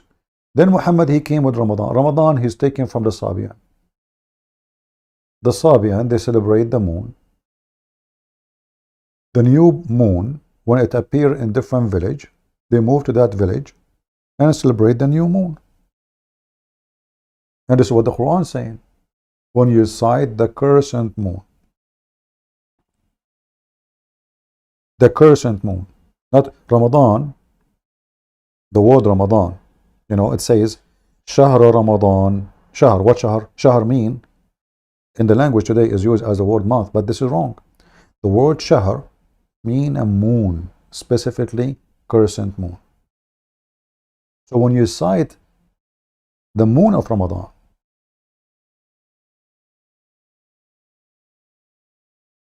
everything you have is a copy of somebody. Even the monotheism, the Muslim, they claim that Muhammad teach. The Jews, they were busting Muhammad, correcting him about what is monotheism is.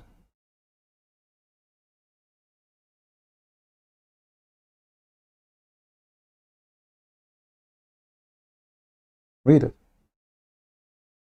A Jewish guy was schooling Muhammad about monotheism. A Jewish man, he said to Muhammad,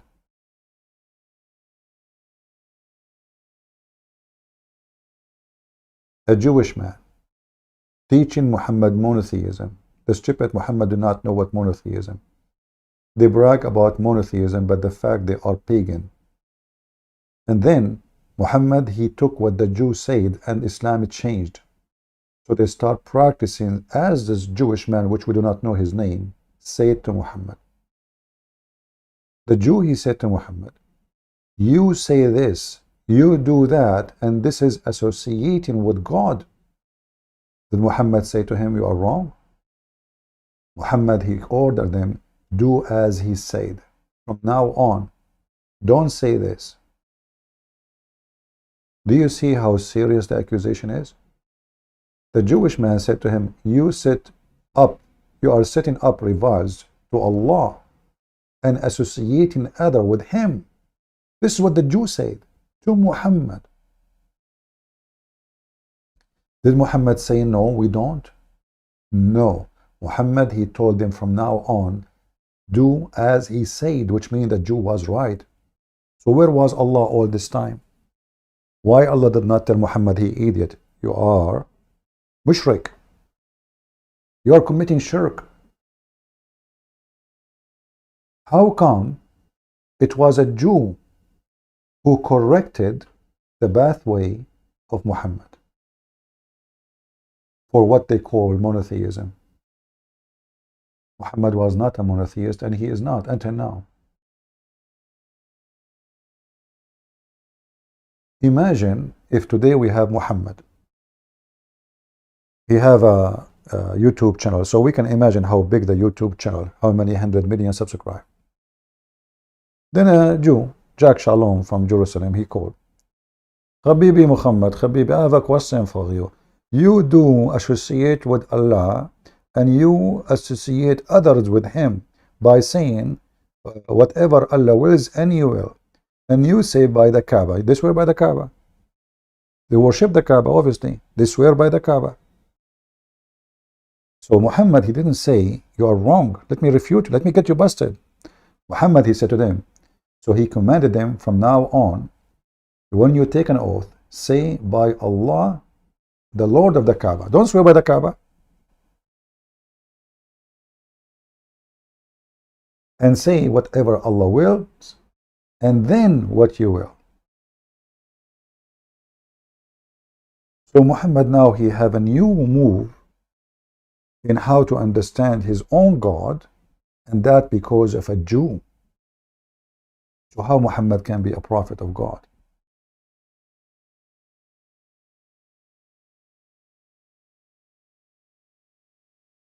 Look, we have our Skype open all this time, and not a single Muslim is trying to contact us. Where is the Muhammadan? Not a single one.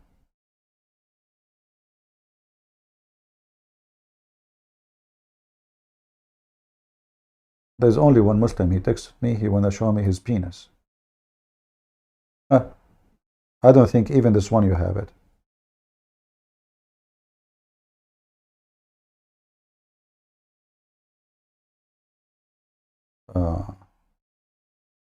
My book was going to be delivered to you today. Well, I don't know. This is what Amazon do. This is not me who deliver books for you, my friend. Do we have any Muslim here? So Gog and Magog is a stupid story. Every single story in the Quran is laughable. And the Muhammadan, they try to fix it. And the second they try to glue it, duct tape, it doesn't work. It backfire always. The Quran is preserved. You know what? I am glad that Muslims believe the Quran is preserved, because the preserved Quran is the most laughable, stupid book. It's not for my benefit, by the way, to prove the Quran is not preserved. Because then the Muslim will say to me, it's not preserved. That's what the Shia do. And soon I will make a video in Arabic for a guy, he's a Shia, his name is Amir al-Qurayshi. I will make him shish kebab.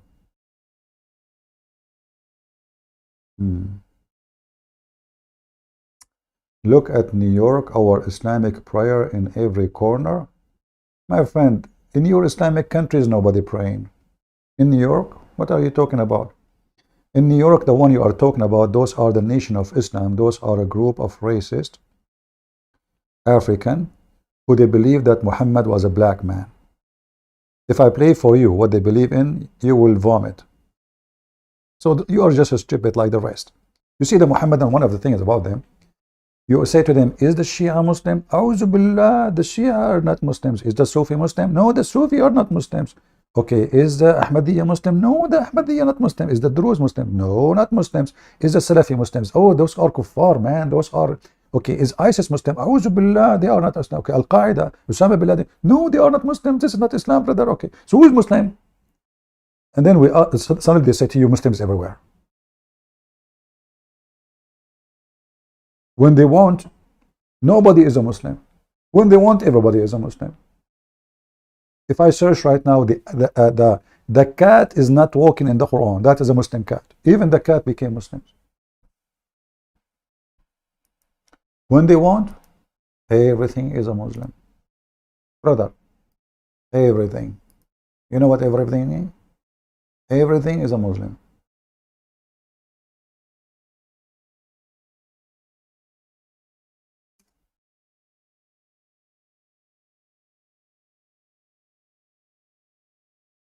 True story, brother.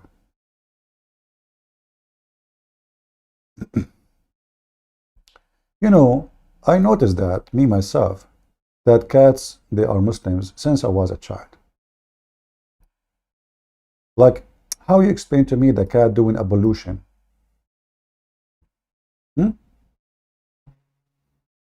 This guy here, he attempt it was a big failure, by the way, to prove that cats are not Muslims. All of us, we know what happened. Disaster. You try to do that, Allah will prove you wrong. How in the world you try to do that? Abdul, if you look in the top of my channel, it says that your prophet said, Islam will shrink and will become so small and will go back to its hole like a serpent come back to its hole. Read it. That's what your prophet says. So are you saying to me your prophet was a fraud? Look at this guy. Weird. He's trying to prove that the Quran, the cat will step in the Quran and the cat is not Muslims. By the way, dogs are not Muslims. Cats are. Just take a note. Lizards are not Muslims. No way. Okay? Frogs are Muslims. Muhammad said that. Hi, everyone. Well, you might notice the background here. I'm at my friend's house and he has a cat. Why am I recording another cat video? Well, I recorded video responding to a disturbingly common Muslim argument claiming that the Quran must be miraculous and from God because a cat will not walk on it. So I tested that over and over again, and it took me on average about half a second to 2 seconds. Look, this Muhammad saying there is no ex-Muslim. So why your prophet says there's ex-Muslims? Your prophet, he says that. You stupid. Are you making fun of your prophet? By the way, isn't it your prophet's wife? She left Muhammad and she left Islam and she married a Christian guy. Your prophet wife himself, she ran away with the guy. She married the enemy of Allah Prophet. Just a stupid idiot. Just continue. Like this guy is going to get busted. The cat he is using is paid. This is like a Muslim cat, but it's betraying Allah. You know, we heard about always corrupt people, right? So what they do, those corrupt people, you pay them money. So he brought a cat. She is a Muslim, yes. She's circumcised, yes. But she is paid. And I will prove it to you in 2 minutes. Just wait. Seconds to get a cat to walk on the Quran each time. You're kidding. Oh my goodness. Look at those Qurans. But there are people who want to defend this absurd claim. So they replied in hundreds of comments that the texts I was using weren't Qurans.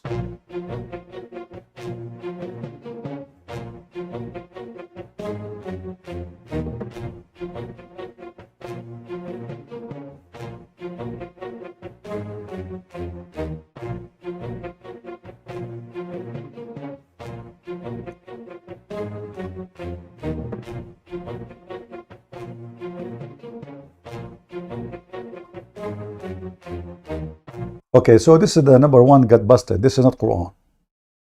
This is not Quran. This is translation for the Quran. So you translate the Quran, send the Quran. Good. This translation. Translation, you know, translation. Okay, what the language says. Translation. Translation. Do you see the word Quran there? No. There's a huge difference. The trans, you know. Yeah, you know, that's a. So this is dictionary. This is dictionary. This is dictionary. The cat, she understood. The cat, she know how to read, how to write. Like the cat, she opened the book. Bismillahirrahmanirrahim. What the heck is this? This is dictionary. I will step on it. Second page, second book. Oh, this is translation. I can step on it. Oh, this is in German. I will step on it. It's okay. But Arabic Quran? No way, brother. No way. Over my dead body. I'm not going to shame my cat tribe and make them ashamed of my behavior. No way. She is a very devout Muslim cat. Which is so amazing. I feel like I want to cry.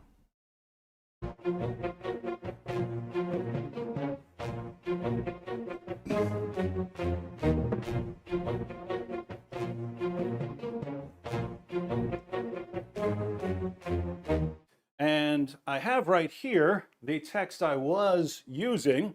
Here we have a variety of Qurans, which they say weren't Qurans, they were dictionaries. So I heard dictionaries, they were phone books, they were random Arabic books, but they weren't Qurans. Oddly enough, those same people would complain that I set the Qurans on the floor. Odd complaint if they're not really Qurans. But let's go ahead and flip through some of these books to see what they actually are. Notice that it says the Quran. That's odd considering it's just a dictionary.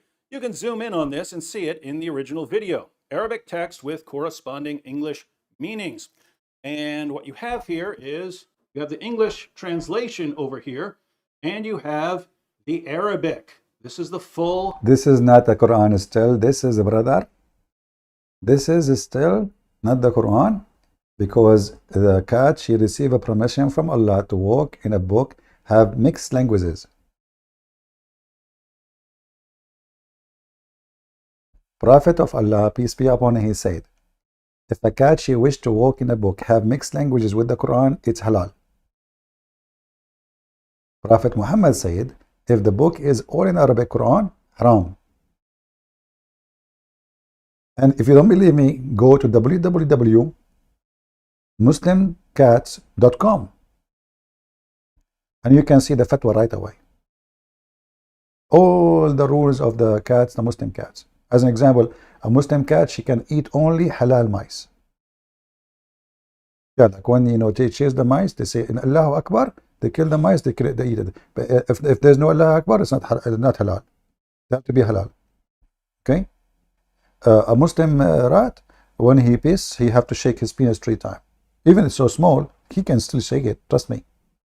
So, okay, what this guy will do? Let us laugh at him. Arabic text of the Quran.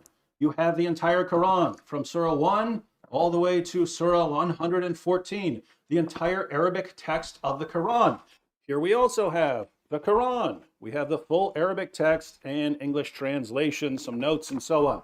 So, no, this is not Quran. This is not Quran. Arabic text of the Quran. No. Arabic text of the Quran. It's not. This is the full Arabic text of the Quran.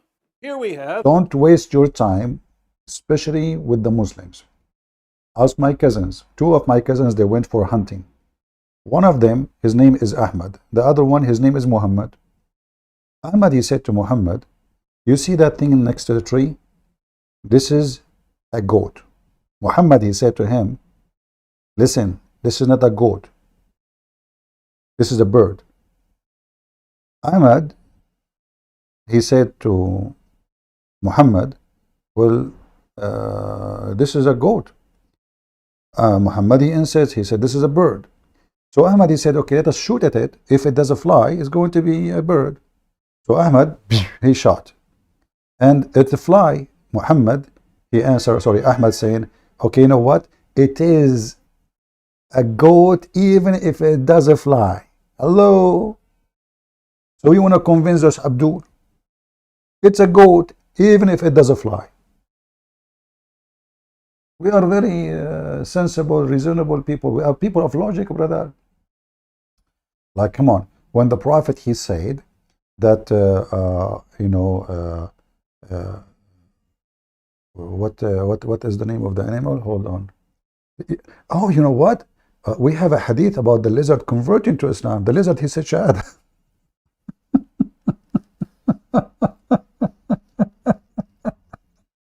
Anyway, we will leave that for later. The Noble Quran. Odd title for a book that's simply a dictionary. Once again, we have the English text and we have the Arabic text. The full Arabic text of the Quran. And yet, for some reason, it's not a Quran, even though it contains the full Arabic text of the Quran. Full Arabic text of the Quran. Lots of English translation, lots of notes. You have introductions, but you also have the full Arabic text of the Quran. And yet we're told that this isn't the Quran. So basically you have two different kinds of claims. You have one, people saying that these are just dictionaries or some other random text. I hope you see at least that these are Qurans here. But then we have another claim, which is that if any translation is added, it's no longer the Quran. So if you have the full Arabic text of the Quran and you add a word of translation, suddenly you have just destroyed the Quran. It's no longer the Quran. Now, why is that odd? Well, the word Quran means recitation. Right? It's something to be recited. You write it down in the text because that's the text. That's wrong, by the way. Quran is not just recitation, because recitation is you reciting from the memory. Correct? When I recite, I say something from the memory. But I don't blame David Wood for saying that. He is just copying what the Muhammadan they say. And Muhammadan, as usual, they are potatoes, ignorant. They do not know what they're even talking about. If the Quran means recitation, that means Muhammad, he fabricated the Quran. He did not receive the Quran. What the first sentence supposedly the angel said to Muhammad when he came to him in the cave of Hira, he said to him, Iqra. So if Iqra means recitation, that means Muhammad, he knew the Quran already. Iqra means read. And this is coming from the Aramaic. Qarra wa ra'a. Qarra, say, move his lips. Ra'a, what he saw. So he moved his lips to read what he saw. So Quran is a wrong word, by the way, from qira'a, have nothing to do with recitation. Recitation can be accepted for somebody. He did learn the Quran, memorize the Quran, and then he recite the Quran. A person never heard the Quran before, that is Muhammad, he received Quran. Just a correction. Is to be recited. So if you have the text in Arabic that's to be recited, then you've got the Quran. But according to our friends out there, it's not the Quran if it has an English translation beside it. So notice, if you were to say that you have the entire Arabic text of the Quran memorized, if you went to classes and memorized the entire text of the Quran, if you know the translation for any one of those verses, you don't have the Quran memorized because you've also got another language in your... Okay, hold on. I'm going to refute everything you said. Okay, hold on. You know, to prove that you are not telling the truth, let us see what's happening here. Guys, let us focus. Let us focus in details. Do you see the outlet? So you are telling me now you are expert about Islam, but you do not know how to hook up the outlet correctly? Brother, sister, do you see how easy to get those Christians busted? How this guy, he claimed to be expert in the Quran suddenly, expert about cats. And look at this outlet in the kitchen. What is this? If Allah guide you, there is no way you will have the outlet in that location. So it's obvious you are not guided. And now he will say, well, this is my house, my friend's house. Hello. Here is even more troubling. So you went to your friend's house who have a cat who don't know good wearing for his house, and now you are trying to, to fight Islam. May Allah, punish you. And like the wearing, so that is wearing. You touch it, you die. Touch it. Allah will punish you right there. Do we need to watch the rest of the video? No, that's it. We prove him wrong. Another proof that he is filtering the video. He's filtering the knowledge too. Look, do you see this? What is this? What is this? This is a filter? So before he made the video, he do this is what they called Photoshop. Photoshop. He hang it. Look, this Photoshop. It's hang on the wall in the kitchen. So he recorded the cat. He was telling the cat what to do, like stop action, cat, don't do that, move back, come back, okay? And then they put the, the filter, there, you see, okay? And after that, they fry the, the video to make it look old, like, like more natural, like, if more people in Asia, they like fried rice. I mean, they eat rice everywhere. They have rice cake, rice cake, rice juice, rice alcohol, rice. I don't know. I mean, they make rice from every rice. Anyway, so you know, like okay, so you are trying now to fabricate things, and those people who they are like rice. You know, this is why when this woman, she was the foreign minister of America, what her name? They love her very much at that time. Her name is Condoleezza Rice. They wanted to eat her. Unbelievable. Anyway, so like she is the only foreign minister of America came to somewhere in in the Asia, and there's like 1 million people waiting for her. Everybody wanted rice. Condoleezza Rice is coming. Condoleezza Rice is coming. So they thought she will give rice to everybody. Anyway, so what are you trying to do, man? Do you think people will believe you? Do you think you can convince the Muslims it's a goat even if it doesn't fly? So don't waste your time. Your mind. See how silly this is? But I aim to please, my friends, and so we're going to put this to yet another test. Our friends say that these Qurans are not real Qurans because they're not just in Arabic. If they were only in Arabic, then we could actually have ourselves a little test. Well, we're going to go ahead and have a little test here. I have a can of cat food. Remember, that was the original claim. The original claim is that a cat will not walk on a Quran, step on a Quran for food. We're going to test it. Will a cat... Do you know what he did? This has happened during the month of Ramadan. And this cat was fasting the whole day. So she's not even thinking.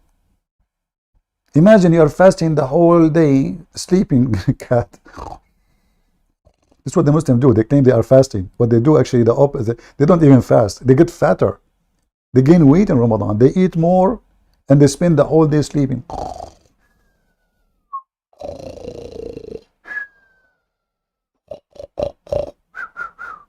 Lily Dawa, you know, wake up, wake up. The food is ready. It's almost 7 p.m., brother. The sun set, brother. In the winter, the sun set by 3 p.m. Anyway, so this cat was fasting the whole day of Ramadan. She lost her mind. She's hungry. This is why we will see later. There's many signs of hunger. I will show you when he play the video. Just wait. I will teach you today how to find out if the cat is hungry or not. Who of you have a cat at home? Give me one if you have a cat. If you have a cat at home, give me one. I will give you priceless information today. How to find that your cat is hungry. Those information, by the way, coming fresh from Prophet Muhammad, peace be upon him, from the Middle East. It's true, they are 14 years old information, but they are fresh. You have a cat, Livy? We have one. 2. Only 2 people? 3 people, 4 people, 5 people? You guys don't have mice at home? Now we know who have mice, who don't. The one who have a cat, obviously they have mice. I got you busted, I got you busted. Otherwise, why you have cat, huh? Sound fishy. If you are cleaning your house, you will not have you will not need a cat, but because you have a mice, and the mice come for like, you know, I got you busted. Now, the one who have a dog, give me one too. If you have a dog, give me one. Let us see how many of you have a dog. I'm doing investigation now, you know, Islamic investigation. I will show you how Prophet Muhammad, he used to like, he used information, logic. He used information to reach to other logic, you know, like, you know. Who have a dog? You have a dog? Okay. This will remind me of a Muslim guy. He went to take a class in logic. So he went to the logic class. He don't know what is that. So he asked the teacher, sir, what is logic? He said, okay, logic is you use information which we know, and that will lead us for other information which we do not know. The Muslim Abdul, he says, like what? How you can do that? He said, okay, let me ask you a question. Do you have a chain in your house? The guy, he said, yes. He said, okay. As long as you have a chain, that means you have a dog. The Abdul said, oh my Allah, this is true. He said, as long as you have a chain and you have a dog, that means you have a yard. Oh my Allah, how you know? He said, as long as you have a chain, you have a dog, you have a yard, that means you have a nice house. Oh my Allah, how do you know? The teacher continues saying, as long as you have a chain, you have a house, you have a garden, and this is need a lot of work to take care of. That means your mother, she is a good woman to take care of all of these things. He said, oh my Allah, from the chain of the dog, you know that my mother is honorable. The teacher says, see, you have a chain. Now we find out that your mother is a good woman and she is honorable. So now the Abdul, he went in the street. He asked the first person in the street, do you have a chain? He said, no. He said, your mother is a whore. This is the Muslim, you teach him logic. Do you have a chain? That means you have a dog. If you have a dog, you have a garden. If you have a garden, you have a big house. You have a big house, you have a woman who take care of it. That means the woman is an honorable woman. If you don't have a chain, your mother is a whore. She's a bad woman. From the beginning. That's it. We learn logic. So this guy tried to be logical with the Abdul. Are you kidding me? You better start with the chain, not with the cat. Continue. Step on the Quran to get to some food. Let's test it with some Arabic text. So we have here a variety of Arabic Qurans. And we have some delicious cat food. This cat is already stepping on. Want that? Hey, look, where's that cat stepping? Where's the cat stepping? No, what is that? That's not the Quran. Same time. Hold on. You will notice that this cat is very clean. Therefore, and she is a Muslim, so what's the problem? She can't touch the Quran. See? The problem solved.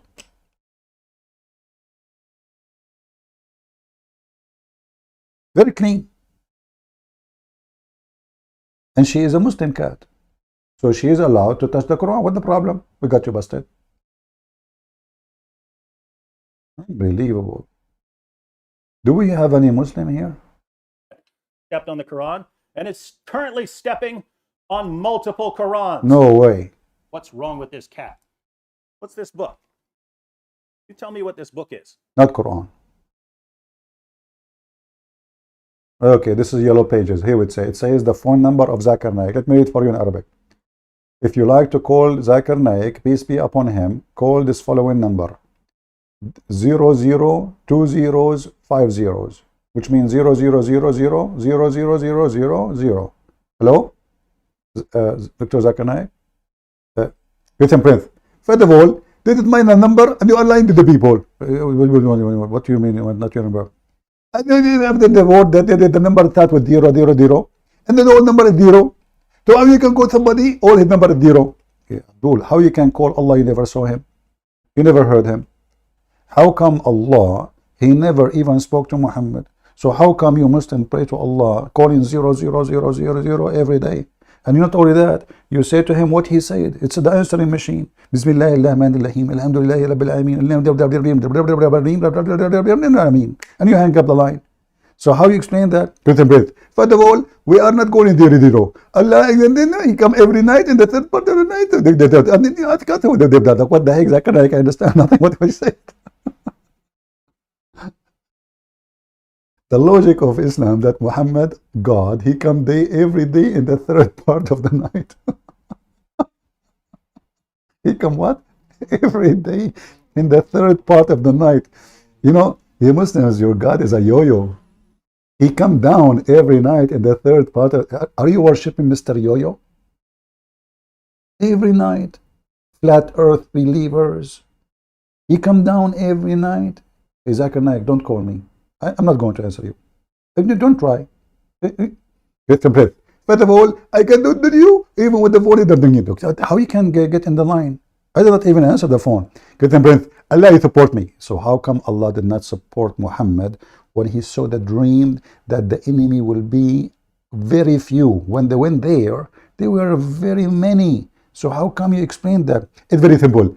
Allah, well, before he sleep, he ate a lot of food. And that's the problem with that thing. Me as a doctor, I can explain to you. So if you eat too much food before you sleep, you see a long dream. And this is not a wrong evidence of the Prophet, and he was telling the truth, but the dream was wrong. Because of the food was very heavy, thank you. What the heck?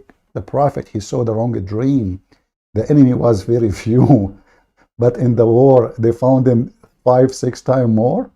Unbelievable. Continue with this guy trying to prove the Quran wrong and trying to prove Islam was wrong. What is it? Because one comment I see over and over again is, just because a book's in Arabic doesn't make it the Quran. Well, that's true, but we're not talking about any book that happens to be written in Arabic. We're talking about what this book is. What is this book? What is it? We flip through this book. What is it? Is this 50 Shades of Grey? Is it Huckleberry Finn? What? Okay. First of all, this guy is a liar. Nowhere it says this is Huckleberry Finn. Where do you get this from? See, go get him busted. Everybody heard him saying, what is this? This is what? Harry Berry Finn? What Finn? Lying. If we search the whole Quran, we will not find Mr. Finn in the Quran. Nowhere there is Finn. See how Christian they lie about what's in the Quran? He says, let me play it for you again. He says, what is this? What is this? You know, he claimed that those chapters are in the Quran. What the chapter name? Say again. We flip through this book. What is it? Is this 50 Shades of Grey? There's no chapter in the Quran called 50 Shades of Grey. There's 80 Shades of Grey. I can show it to you. So not only that, he's changing the number of the shade of the gray, which is mentioned in the women chapter and those things, you know. Why you lie? You cannot trust the Christian. There's 80 shade. There's 100 shade. But now there are 50.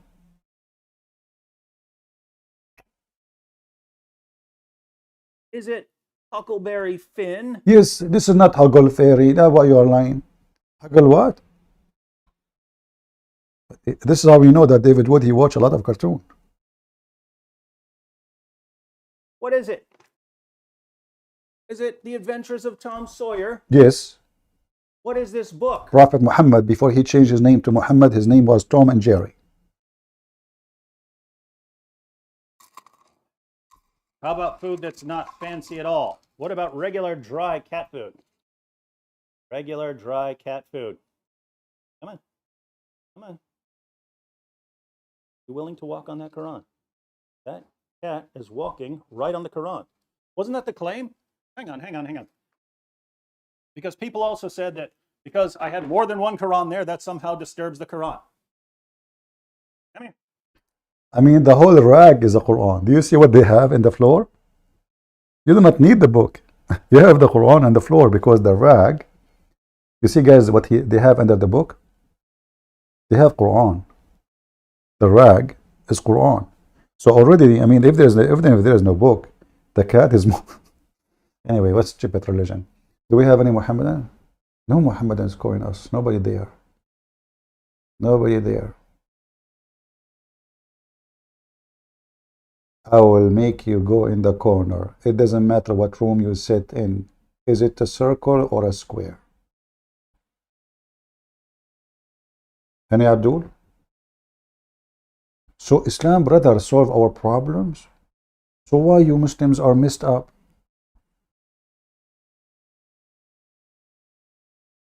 What is the most wealthy countries in the world for Muslims? Saudi Arabia. How many problems you have in Saudi? This is the land of problems. This is the land of mischievement. By the way, Andrew Tate, when he went to Dubai, he saw Allah. He told this stupid woman, what her name? I forgot his name. Condola, whatever. Idiot woman. He said when he went to Dubai, I found Allah.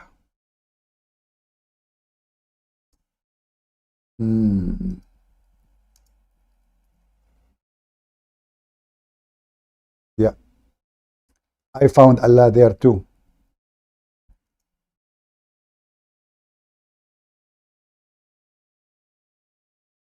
And this is one of them. Oh la la. Now I know why they say I found Allah in Dubai. Oh la la.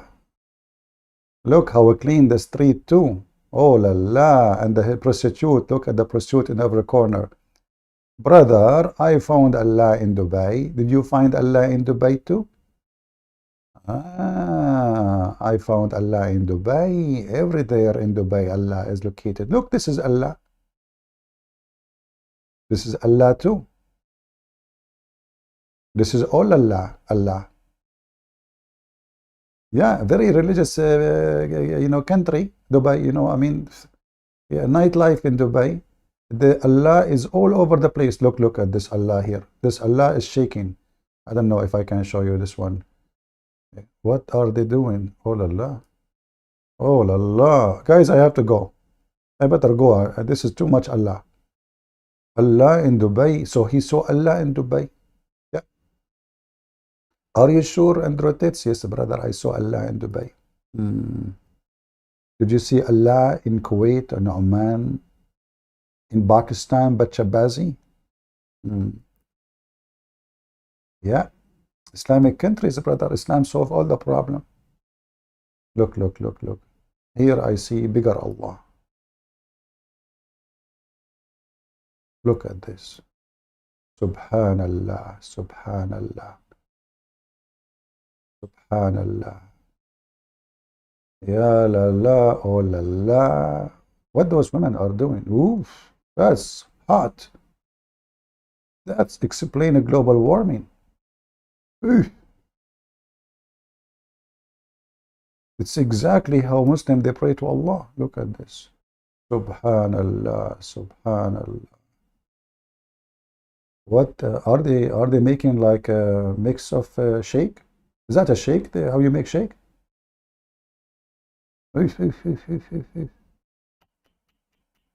Okay, jump.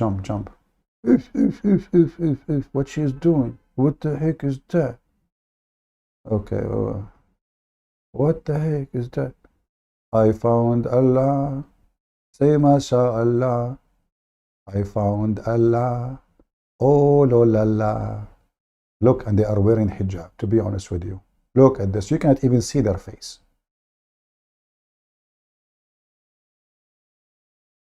Oh boy. You cannot see the face. Very conservative. Very conservative. Yeah.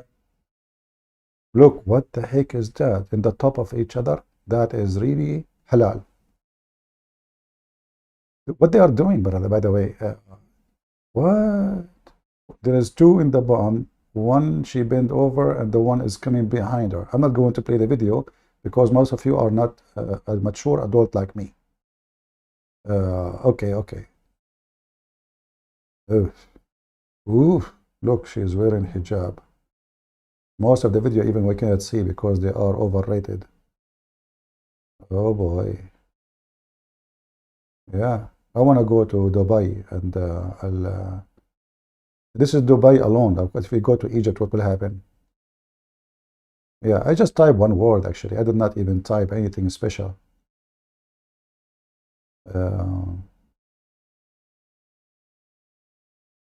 Anyway. So do we have any Muhammadan? Last call.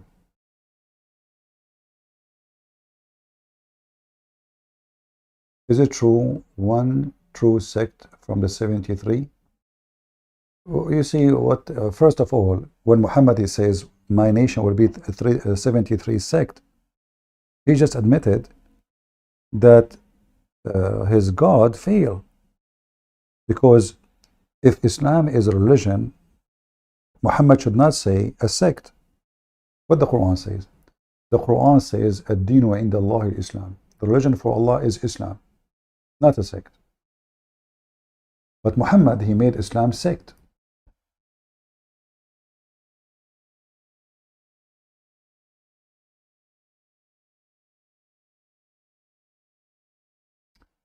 As you see here,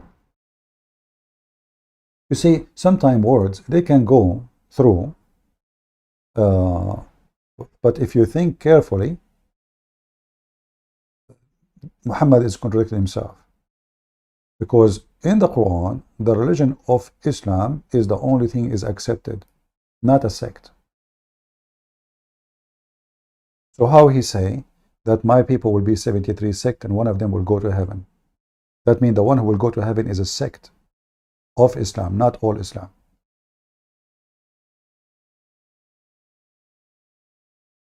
Do you understand? And then the same stupid book says that the one who they are Sabian, they will go to heaven. The one who they are the Hadu, which means the Jews, and those who they are Christians. But here it says the religion only accepted by Allah is Islam. If you go here, you will see the opposite. This is why we laugh at the Quran. Muhammad is a hypocrite man, like Obama or any like Biden or any of those fraud. When he is with the Jew, he wears the hat of the Jews.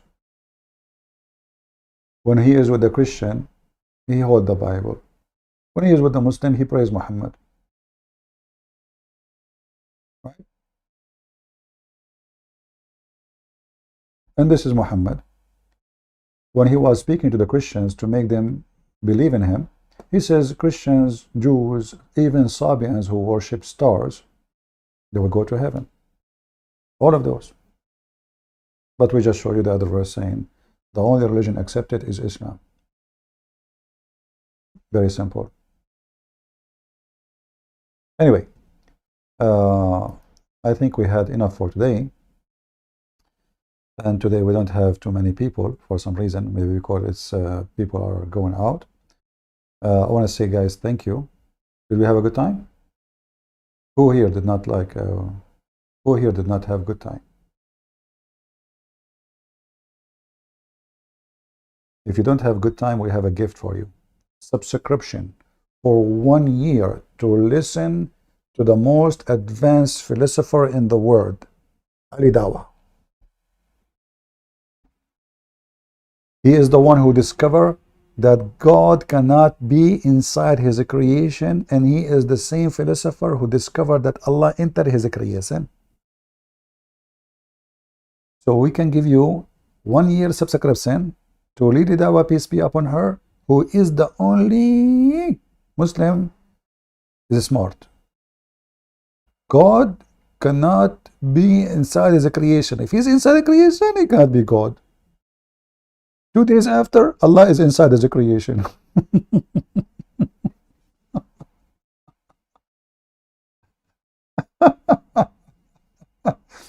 Hey Abdul, where is your sheikhs? Where is your stars? Nobody dare to call me. Is that because you know your destiny, what will happen if you call me? Just be honest. Why you don't call your sheikh? Says to them, shame on you. Call this guy and get him busted. Even if he hang up on you, at least you prove that you can call him. You have the guts to do it.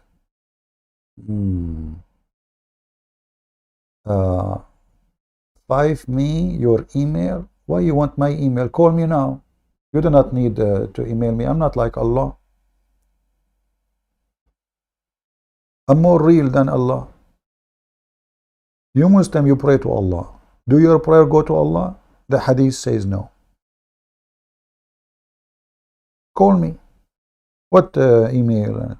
Do you think I have time to answer email? Which one is easier? To bring Muhammad and make him bend over and spank him, or start writing email? Here, we make a video. Millions of people watch it. People learn, take notes, and laugh. We do many things in the same time. Entertainment, philosophy, logic. As an example, I will teach you some logic. Why Allah, He taught you to beat your wife? I will tell you. If you have in your home, you have, let us say, you are married, okay? And then you have a neighbor in front of you, and he is so strong. You don't dare to fight with him. So what do? You want to show him that you are strong. So you beat your wife. You open the window, and you and then the man there will be scared. Man, look what he did to his wife. Logical. And now your wife, she will love you more. I mean, who in the world, a woman, her husband beat her every day, she will not love him? Even doctors, they say that. They say that there is, if somebody is even a victim, can be like, let us say, I don't know what they call the case. This is real. Like a woman, she will be a victim of rape or even kidnapping. Even if later, if you open the door for her, she don't go.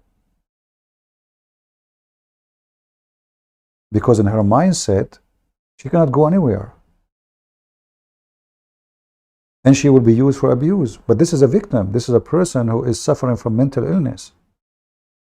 Because of the suffering, the Muslim, they make the suffering a solution. Allah make the suffering of a woman a solution. Even Aisha, by the way, she said that no women suffer as much as a Muslim woman. Is that right? Or Christian Prince is lying? The mother of the believers, which is a whore, according to the Shia, she said she never saw a suffering woman as much as a believing woman. So Aisha, she is witnessing in the time of Muhammad, women who they are not believing, they don't suffer like Muslim women. It's called Stockholm Syndrome. I was going to go to Stockholm, now I'm afraid. Okay guys, somebody, he gave me the name. Thank you for Nados for the information. It's called the Stockholm. Okay, how now you explain to me that Prophet Muhammad and Allah, they knew about the Stockholm Syndrome? Now we have a problem. How in the world you explain to me that the Prophet Muhammad, who is illiterate, 1400 years ago, he is using Stockholm Syndrome to solve problems? We got you busted, Christians. Prophet Muhammad, he knew about the Stockholm Syndrome. I'm not going to go to Stockholm no more. That's it. I was going to visit it maybe in the coming 20 years. But anyway, no more. That's it. Look at this. Beating the women is a solution. And even the skin of the women is greener than her veil. And the Muslim, they say to you, no, we beat them lightly. Like what? Yes, brother, lightly. And this is in the time of Muhammad. Look, her skin is greener than her clothes. I mean, obviously, this is a light beating, you know, very light, you know. If this is light beating, so what is the heavy beating? Muhammad, he said, don't beat them until you break their bones. Don't beat your wife the same as you beat your slave, which means they beat the slaves. Come to Stockholm, I live here. Okay, why I want to go to Stockholm, you live there? Because you live there, I'm not going to go. What's wrong with you? What if you have a Stockholm Syndrome too? You know? That's scary. All right, look like we have no Muhammadan to call us. And here, by the way, Muhammad, he gave a solution for the women. The woman, she want to go back to her previous husband. So he told her, listen, if you want to go back to Abdul Rahman, what his name? Rif'a. If you want to go to Rif'a, you have to F Abdul Rahman. Look at the solution. Look at the solution, brother. You have to F Rif'a, so you can go to Abdul Rahman. So you can go back. Sorry, you have to F Abdul Rahman, and he have to taste your juice, and you taste his juice, which means his orgasm or saylatahu. Look at the language. Look at the language.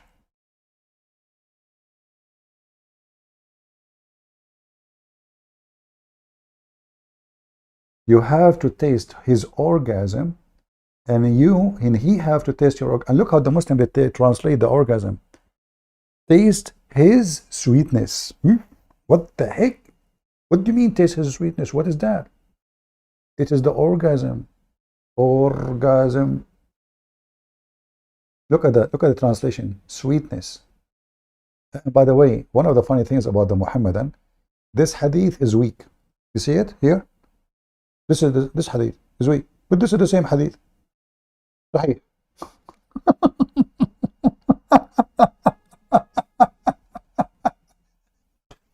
Stupid religion. Potato. How the same hadith here is da'if? The same text, the same words. And here is sahih. Like, what the heck? Sahih, da'if, da'if, sahih. Sahih, sahih, sahih, da'if, da'if, da'if, sahih. The sahih, the da'if. The da'if, sahih. What a religion, man. Sahih. He tastes your honey. Look, this guy, we can make it nicer. Until he tastes your honey and you taste his honey. A Muslim, what is the honey of the Muslim? And what is the honey of a Muslim? You Muslims, when you have orgasm, you produce honey. You know what? All my life, I was looking at Muslims as they are bees. Now I know why they are honey. So she tastes his honey and he tastes her honey. That's what it says. They are tasting the, look, the honey became intercourse here in this translation. Look at this. Honey, sweetness, intercourse. They're trying to solve it. Try just to duct tape. You know, the whole idea is how to duct tape. Muhammad is like a person. He's going to Thailand doing plastic surgery, and he have like a bunch of duct tape in his face after the plastic surgery. Yeah. Solution: you want to go back to your previous husband? F this guy and taste his sweetness, and then he tastes your orgasm, and then sister, you can go back to your previous husband. Solution. Who can deny this? Amazing, you know. And look, I.e. till consummate. What the heck? Taste his sweetness, he tastes your sweetness. Look how sweet this religion is. You divorce your wife, she have to taste the sweetness of that man, his orgasm, brother. Yeah. Look, sweetness here translated as what? You cannot go back to Rifa, your previous husband, unless you have sexual intercourse with the present husband. Look at this wisdom. Look at this. You want to go back to that guy? You have to F this guy. You F this guy, then you go back to the previous guy. That's amazing. That's so beautiful and so holy. Women are respected. Listen. The F guideline. You want to go back to this guy? You F this guy, then the other guy will become lawful for you. Who can come with such a knowledge like this? And this is in the Quran. Very beautiful. So, conclusion. As you see, Islam is very, have a lot of solution, and it can solve all your problems. And, you know, full of legitimate stories, proven by historian, like this one. Peace be upon him, was thrown by his... And there is a hadith in Sahih al-Bukhari where the Prophet told us, alayhi salatu wasalam, that when Prophet Ibrahim, peace be upon him, was thrown by his people in the blazing fire, all the creatures of Allah used to try and put off the fire, with the exception of the house lizard. It used to try to blow so that the fire would grow. And this... Brothers and sisters, at the end of this video, I would like to ask you to pray for the lizard's safety, because he's in danger in the Muslim world. If you are a person who likes lizard, please pray and ask Joe Biden to give a special asylum for every lizard live in Muslim countries. Brother, let us establish organization. Lizard is under the dangerous of extinct, because Muslims, they are targeting them because they are evil. In Islamic countries, they try to burn Prophet Abraham. Prophet Abraham, peace be upon him, every lizard in the world was against him. Every single lizard. They make United the Front lizard. They come from around the world. And all of them, they bring gas with them. oil, all kind of material, dry grass, matches. The other guy, he brought even hydrogen. Yeah, because a lizard can make hydrogen fuel and the oxygen. That's why they blow with their mouth. The other one, he was moving his tail to make to wave the wind. The lizard, brother. So we need to do something, all of us, to save the Prophet Abraham from the lizard and bring lizard here, and we will make a city. It's called Lizardine. So like we tell the lizard, you know, and that will be in New York because this is sanctuary city, sanctuary. So we put the lizard, all of them in New York. You know, already they have a lot of rats there. So and the police are not gonna arrest them because they are lizard. You know, they can do whatever they want. So you know, okay. So you know, we put them there, and that's it. The problem solved. Everybody is happy. So let us establish the Republic of Lizardine, and we make a flag for them. Lizard flag. Look at his mouth. Look at his teeth. Look at his. What the heck is that? Abdul, are you sure you are not a lizard yourself? What is the proof? You Muslims believe in cloning. Shaitan, he cloned Jibreel. Allah, he cloned Jesus. The Jews being cloned and become pigs and monkeys. Muhammad, he think that Jews were rats or they made rats. So how we can trust anything we see? Maybe yourself you are a lizard. I don't know. Do you have any proof? So with this, I want to say thank you all for being here and listening. And if you like us, don't give us a like. And if you don't like us, give us dislike. I like to collect dislike. It's my hobby. Dislike me, please. This is how you make me pleased. Quran chapter 22. By Prophet, his name Mumu. His God, Allalu. What that mean? Only Allah knows. Allah knows best. So with Allah knows best, I leave you in peace. For Allah knows what David Wood, he did with the cat to make the cat walk in the Quran. And the trick is obviously is a tricky. So don't believe him. Thank you very much. And until we see you soon again. God is good, so is Jesus. And you Muhammadan don't dare to call me for a reason. You know that Islam is the problem. None of you, even if a Muslim want to live a good life, he run away from Muslim countries. Have you ever seen a Muslim refugee going to Pakistan, going even to Dubai, going even to Saudi Arabia? They don't. They don't. Muslims don't even accept Islamic refugees. And if a Muslim country, in the border of a Muslim country, take a refugee, the Christians have to pay for them. Look at Turkey. Look at Erdogan.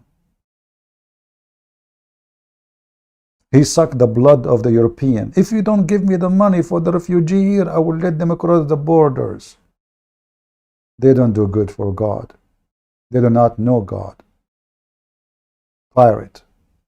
Scammers.